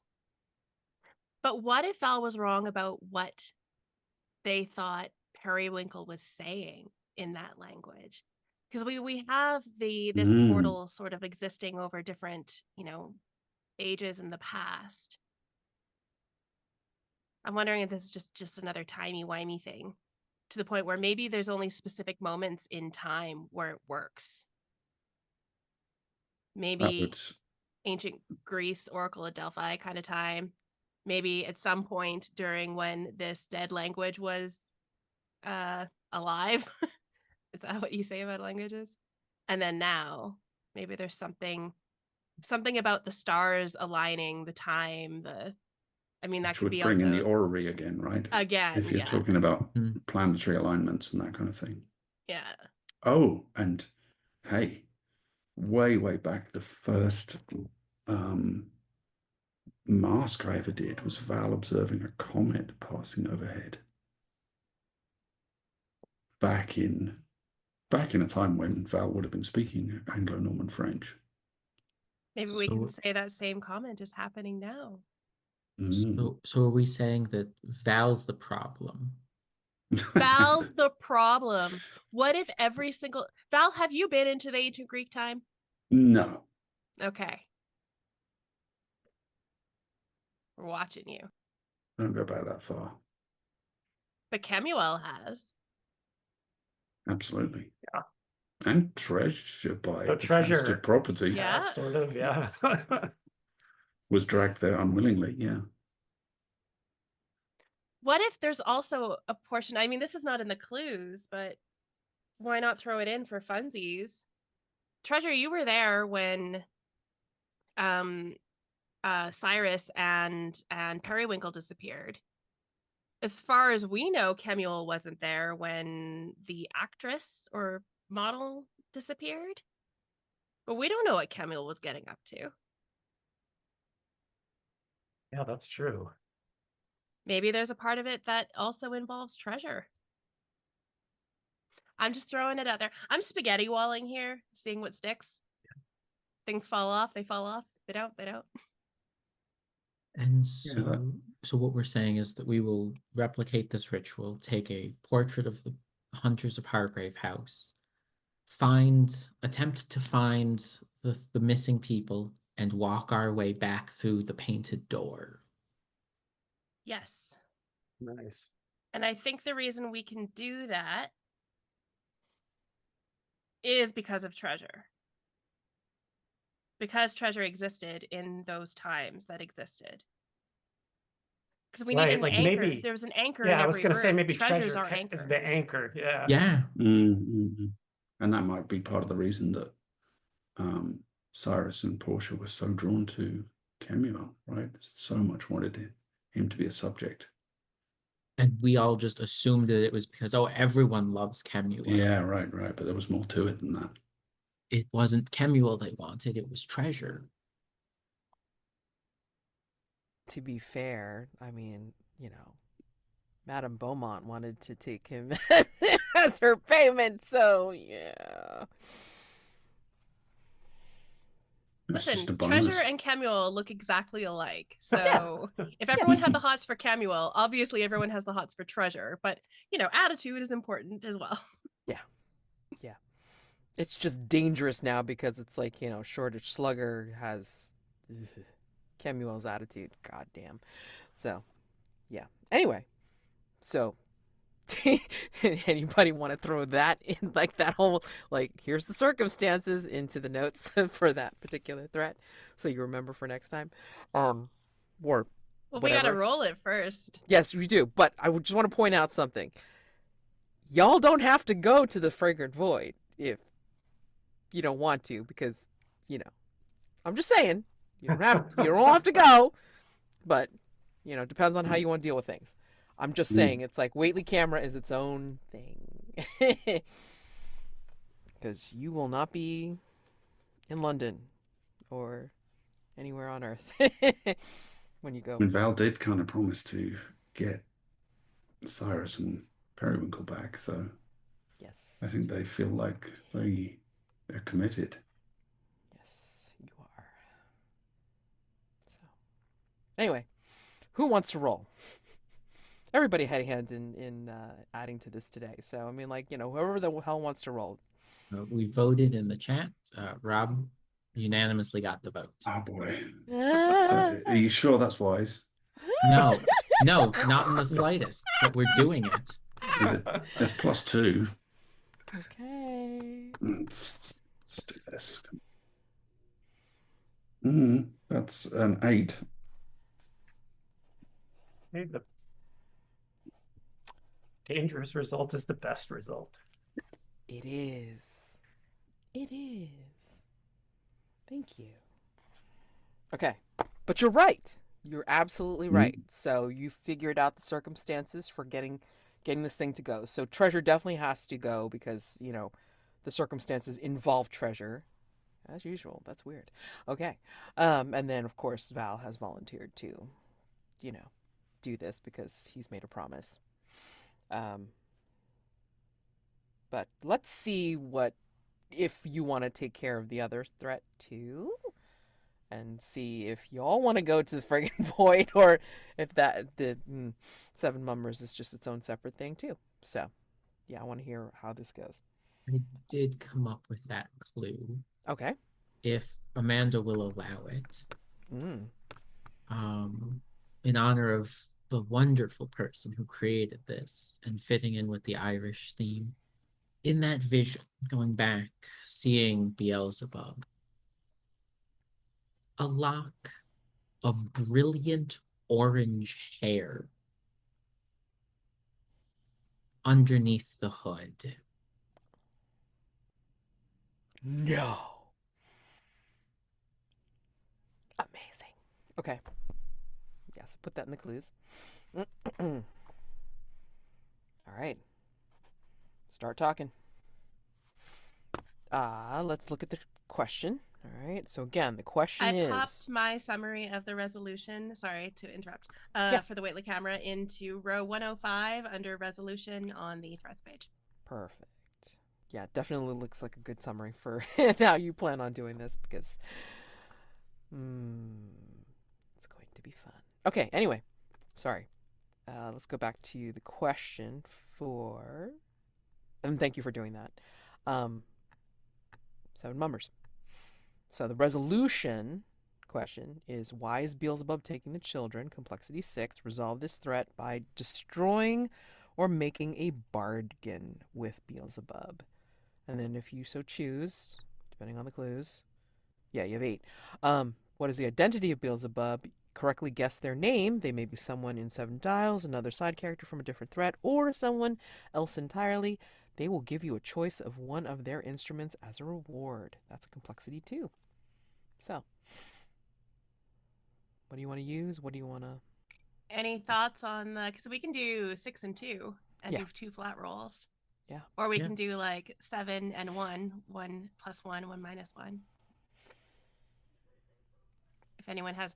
I think it's important to have theories first, though. Yes. Anybody have a theory? That's the question.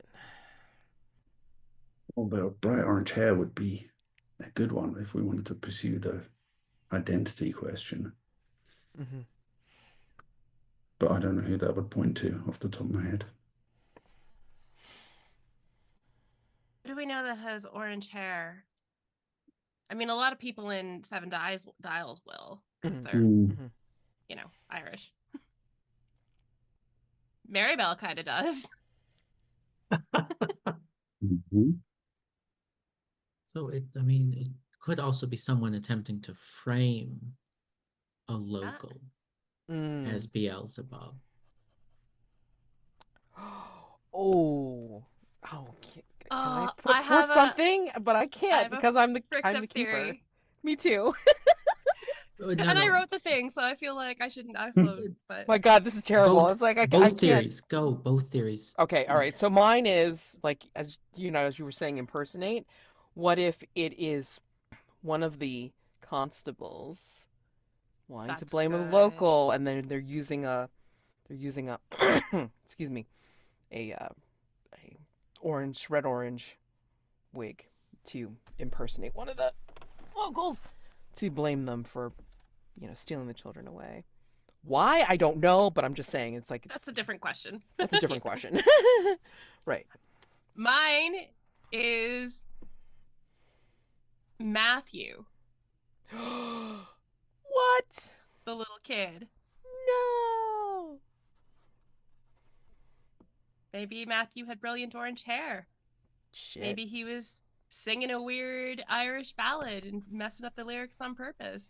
Oh, no. But of course, very open to other ideas. But I mean, like, is that a possession or is that just like a very, very, very, very, very bad prank? To get out of school for the holidays? Oh, God. Well, we know that Beelzebub is the only actual living being in the group of mummers because Daymond Gray figured that one out. Mm. Yeah, and the other question is, why is Beelzebub taking the children? Oh, I don't know. if it was Matthew, maybe the other mummers, like maybe Beelzebub is trying to do some sort of ritual. The other mummers represent like family members that Matthew lost or people that he loved, and he's trying to bring them, like incarnate them back into the world. Oh, God, through the other kids? Oh, And Lord. that's why he's got all the body parts. The preserved floating thing in the moonshine, Oh, the my skull. God. Uh, That's amazing. That's lock- creepy. Oh, this is great. Oh, my God. Creepy, but great. Holy crap. Oh yeah, the human skull stuffed with straw could fit in with that too. Okay, hold on. Mhm. So, wait. So A we're list of saying. 7 names. I Okay, hold mean, on. that one of the names could be Matthew's name and all of the 6 family members he's trying to bring Sure. back. Okay. And then the bottle moonshine. is the Preserving. preserved an organ or something for the ritual. Yeah. Um, The child sings a Irish ballad with unusual lyrics. I think the child that was singing the weird ballad was Matthew, and that Yeah. goes with our identifying question. What is the identity of Oh, okay, then Beelzebub? never mind. Okay, Beelzebub. we'll do that later. and Okay. What if the notebook detailing the arrest by Scotland Yard and 7 Dials, what if all of these people that Matthew lost were arrested for various things Oh yeah. Oh, and like wow. hurt or deported or whatever, and Yeah. that's one of the reasons why. Yeah. Like it. Okay.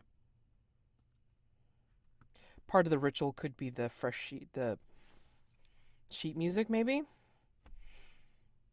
The yeah, that's a song that needs to get played. Yeah. To bring them back. The human skull stuffed with straw was part of this thing too. Yeah. Yes, one of additional body part that's needed. Yeah. Okay, got it. So, okay, I just lost track of it. 1, 2, 3, 4, 5. Okay. So then someone with a tattoo of a 7-pointed star. What if that's because the children said that that was the person that you go to find gifts? What if that's the person who told Matthew about this ritual? Oh yeah. Mm-hmm. Yeah. I'm feeling good about this. Anyone have any? I like doing the 6 and 2. Yep. All right. And then Rob, what do lock. you think? I don't know. I haven't really been involved in this investigation, so I'm kind of happy to let you go with it. All right, I don't want to roll it. Valentine. 1 to 3, not it. I think well definitely Mark should roll one of the die at least, if not both, because of the brilliant You well, I want to mean roll? it's two different Jeremy? it's two separate things though. Yeah. Because Oh, right. I'll do the first. I'll do the threat solution. You want to do the it's Mark? Yeah. I'm sorry, So- it's Matthew. Matthew. Your yeah. Mark. okay. Right. All right, okay. So do the threat resolution roll Marybelle. first. Do the threat All right. resolution one first. So that's a Uh, flat roll. That is going to be a 9 on a flat roll. Okay. Dangerous and complicated. Okay. And then for the identity of Beelzebub, Flat as well, right? flat as well. Yeah. 6. Okay. And I think we use the Mummer's Mask already. God damn it. Okay. Yeah. So if we don't have the identity right, but we have the theory right, that It's means it's not interesting. Matthew doing it, it's somebody else. Yeah. And I make a hard move. 'Cause Or you we guessed mark right. masks. Or you mark masks. I'm always voting for masks because I love to hear masks. So, Really sounds like Mads does not want to come up with the hard move. And I don't want to come up with a hard move. Look now, I got to come up with the whole Fragrant Void experience, okay? I'm feeling pressured right now. yeah, You have no idea what I'm planning for that. So, I'm good to put on a mask. Yeah, I'll I'd be put on a willing to do mask. that. Yeah. I Right on. appreciate that. Thank you. Sure. Terrible. Okay. Oh, Mads, I might mark the moss-covered gate. Oh no. Wait, is that bringing in that threat? Yeah, Oh, wow. Which one? Okay. Can you oh it's shit. called. I'll get it from Jack. Okay. For those watching, this is we're playtesting the Facsimile, which will be going into the physical books when they are done. So we're going to be playtesting the threat that goes with this one. I'm not sure if the name that I have is the current name, so I have to double check that with Jack. But I'll send them a message. That's going to be amazing. Oh, man, I can't wait. Okay, anyway. Okay. Oh, how lovely. Everybody's dangerous. Yay. Okay. So here's how it's going to go. It's all right. Figure out your masks, like which one, which of your masks you're going to do, blah, blah, blah. And I'll just again run down this before we break, or like I'll do it in the chat offline, just to be sure. But is everybody going to the Fragrant Void? Especially I have to. Yeah, Treasure has to. So especially if Marybelle's putting in another threat. I see no reason why we have to resolve 7 dials immediately. Mm. That There's works. still lots of time. Yeah. No.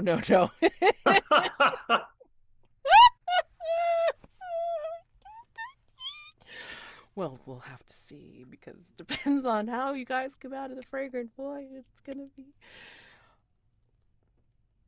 Oh God. Okay. You have no idea. I'm so goddamn excited. It's ridiculous. Okay. So anyway, next time, totally just Waitley camera. You guys are going to the Fragrant Void. God, I feel like I'm taking you on a field trip, which it essentially is. My version.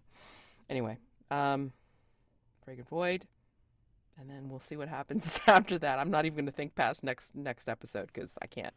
My brain won't work that way. So anyway, yeah, be prepared. No, there's no way to be prepared. Never mind. I will ask. Yeah, there is one way to be prepared. I'm going to ask you not only to clarify what masks you're going to be working on for at the end of next session or the beginning of the other session, whatever. It doesn't really matter. But there was a question that I had asked you quite some weeks ago You may want to change your answer depending on what has happened in the game since I asked you that question. So I will re-ask it this week to clarify your answer because they will have a lot to do with what happens in the void. All right? So, anyway, stars and wishes. Nothing more to be said. I didn't take any notes. Usually I take stars and wishes notes, but this was so fast paced that I didn't really take any. Yeah, and now I'm having that moment where I can't think of anything that's ever happened ever in my entire life. But I was really loving all of the character interactions and dealing with what was happening. The investigation at the what Society Obscura, is that what it's called? And you know, oh, we have the run of the place. Let's just figure some stuff out. That was a lot of fun. I really like the Val Treasure interactions. They're just these are two very different people. You know, they're both trying to do good in the world, but have very different ways of going about it. So it's interesting to see them working together, and I'm excited to see. My wish is Val and Treasure trying to do good in the world, and then the rest of us just messing everything up for them. That's gonna be fun. Um, the scene, I really liked the scene with Damon Gray and the children in the marble game. I just thought that was so charming, you know. When I wrote that location, I was thinking about like what do kids get up to, and of course they get up to marbles. So that you pulled a really interesting interaction out of it that I really didn't think I've really enjoyed that. I had a lot of fun with the answering a question and theorizing here. We went weird with it, which I always appreciate. And yeah, Mads, thank you for bringing all of this to life for us. It's been an absolute pleasure, and I'm really happy to throw in an extra threat to make it last longer. I also did not take notes given how fast the session moved. But Amanda, some of your answers to the paint the scene questions were delightful. The added innocence to an otherwise dark corner of Seven Dials with the two serving girls was delightful. It added such a nice touch. Mads, thinking back to your Shakespeare quote that you pulled out, it made me realize just how well picked all of the threats were to give us a consistent, pardon the pun, through thread with the mastermind and everything kind of going together. They all fit very well. And Mark and Rob, you two were, it was nice to see the two of you together working as not the antagonist of Kemuel and Valentine, but two people who trusted each other to go investigate without any hint of backstabbing or danger amongst colleagues. It was a nice tone shift from what we've seen. And wishes.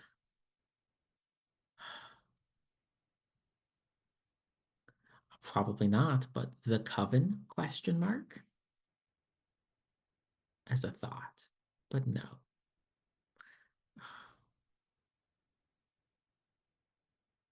Amanda, you're muted as you say this.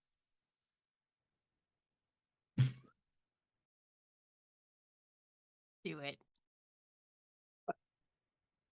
I did take notes, but they are almost unintelligible because I was typing very fast. But Mads, I really enjoyed, and it takes on a whole different tone now that we know that Matthew was actually Beelzebub, but I really enjoyed how scared Matthew seemed of the mummers and of what was happening in Seven Dials. Likewise, even though it sort of got reversed by a mask, that description of Val getting sort of hoisted by his head or by their head and tossed into the wall was really, really vivid. I was glad I had my mic off because I legitimately cackled when the kid made the joke about Daymond losing his marbles. Which, Jeremy, you did such a... It could have just been a throwaway, like, jokey thing, Daymond being drunk, but you were really thoughtful about, like, the portrayal in a lot of ways. There were funny bits, but we really got to see kind of who Daymond Gray is when he's not at his best and his guard is down, and he was still very determined, but also quite introspective and questioning, which I'm not sure we've really ever seen Daymond doubtful or unsure like that before. So that was really, really intriguing. And Amanda, I loved the scenes of Marybelle sort of shepherding this drunk Daymond to church. I also really liked that moment. I think you said something about having a special rapport, Marybelle having a special rapport with Daymond, which I felt very true to the moment and to their relationship. Rob, I also really enjoyed having Val and Treasure together. Lots of fun things in there, but I think the thing that sticks in my mind is your description of one of the things brightening up the stables being this bad portrait of Queen Victoria with a strange smile. That was just like so fully realized. That's very, very cool. Yeah, I think my wish might be let's have all the threats. Let's throw in everything we can. Why not? Yeah, I'm struggling to think of anything to add to the list everyone's given out. I thought Marybelle and the priest and Daymond and the kids playing marbles were great moments. It was really good to get to have Val and Treasure interact for the kind of the first time in a significant way. Well, following on from like the scene being established last time. Yeah, I really thought we had a good time with that resolution for the Whately camera. That was fun, a fun process, and we came up with something pretty compelling there that like actually legit tied like every clue in. And yeah, now the question is how are we going to get in and out of there? Wishes, yeah, come on, throw that carbon onto the pyre. And I have no damn idea what the threat is for the Factotum. So I'm really not Factotum, sorry, the that's the same letter, doesn't it? My brain is not working today. Amanda's character, Facsimile, I knew it was an F. Yeah, I have no idea what the threat is going to be for that, but I'm intrigued to find out.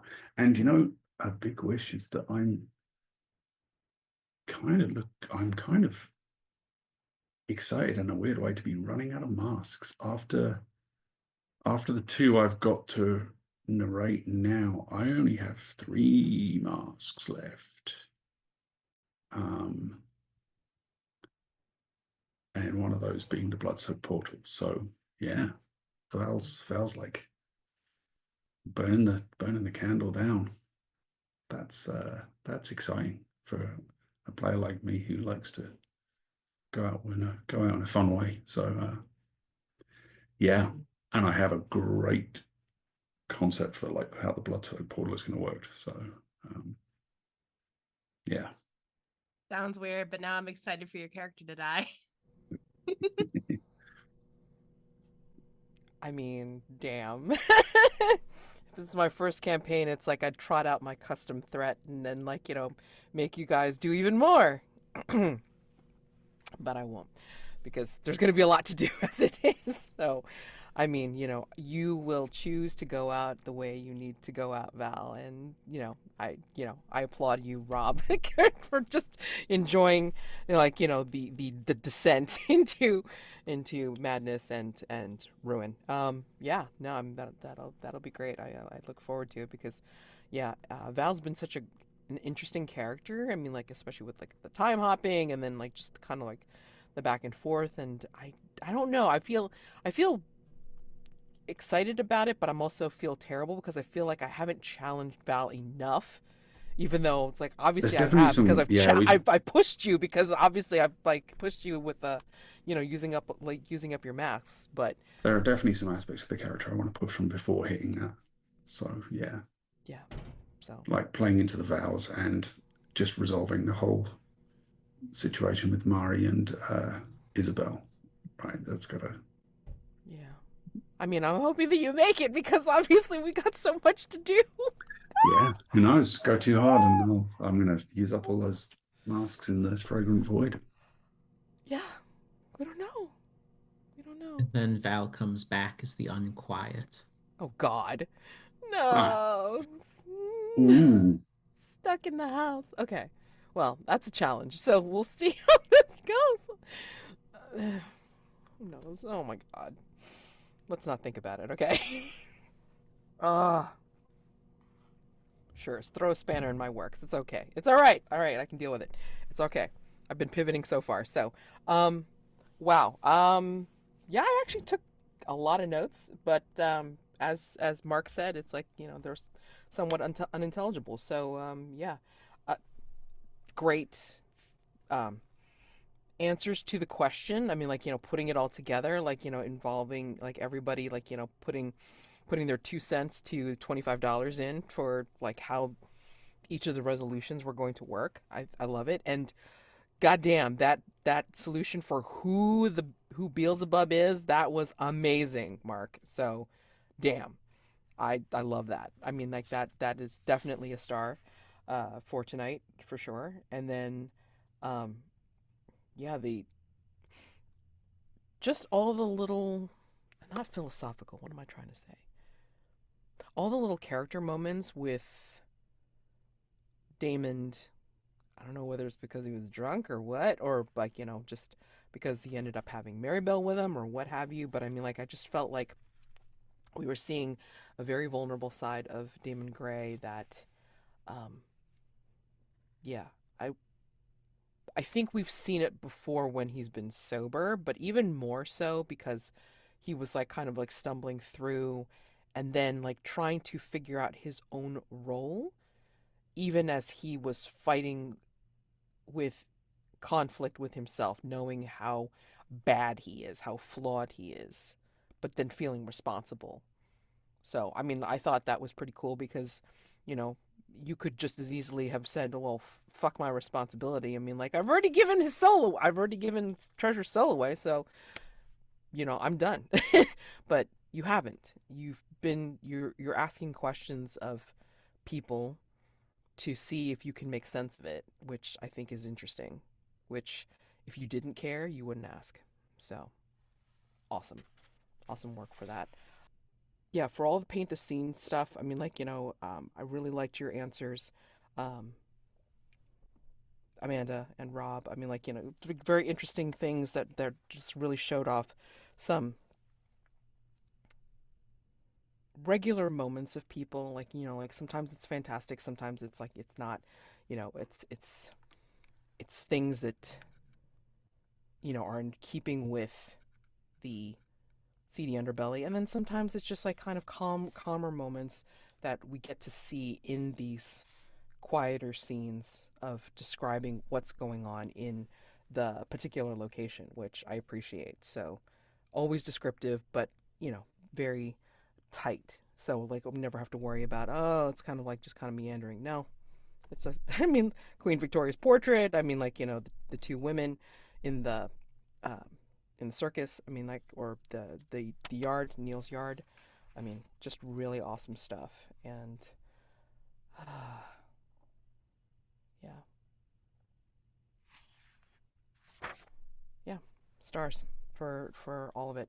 Um, wishes. Yeah, I mean, like, keep having me pivot, keep having me figure out how my mastermind is dealing with all this stuff, because she has plans and she is going to enact them. And, you know, for everything that Hargrave House does, it's like, she's trying to prove that she is still staying ahead of the game. And with that said, another stinger where I think while you are all away from Hargrave House, I think Isabel struggles out of sleep. She's been in her own recovery since she had been taken to the teatro, and she's been beset with strange dreams, like drifting in and out of sleep, and strange dreams of being in a fog mired theater and seeing all sorts of different scenes play out in front of her, or being part of some of these scenes. And she struggles to get up because she hears meowing, and she's greeted by the sight of Prince Rupert, who kind of pads into her room and, like, bumps up against her, like, begging for some scritches. And then Prince Rupert, too, comes into the room, looking normal, looking like a regular cat, and also asks for scritches as well. And as she follows them, I guess they lead her out, like, out of her room and down and out and around Hargrave House. She feels, or we see in the camera, we see that there's like a slight ruffling of her hair and her gown, as there's a breeze. And she kind of like looks puzzled as she follows the cats to where the breeze is coming from. And from where the entrance previously locked and marked "Do not open," the entrance previously locked and marked to Dr. Weiss's laboratory, it is now open. And Isabel will go to the entrance of the lab and look through. Hello? Is anyone here? And she will actually make her way inside as the cats go in front of her and just kind of meow their curiosity and just explore. There's nothing there. I mean, there's maybe some lab tables left, maybe a desk here and there, but no sign of Dr. Weiss, no sign of her experiment. Just an open lab and a door to the outside leading out of Hargrave House. And we cut to black and credits roll. Oh my God, so much prep. All right, so I will see you next time. Next time is only going to be dealing with Waitley Camera, resolving that threat. So be prepared for my question. Please answer it as soon as you get it. Please, or like consider it and then give me an answer as soon as possible. And then I will see you for next time. My gosh. Thank you all so much. I appreciate you, and this has been great. I guess we keep the ride going. Keep the roller coaster ride running. Let's go. All right. See you. Happy gaming. All right. See ya. Bye.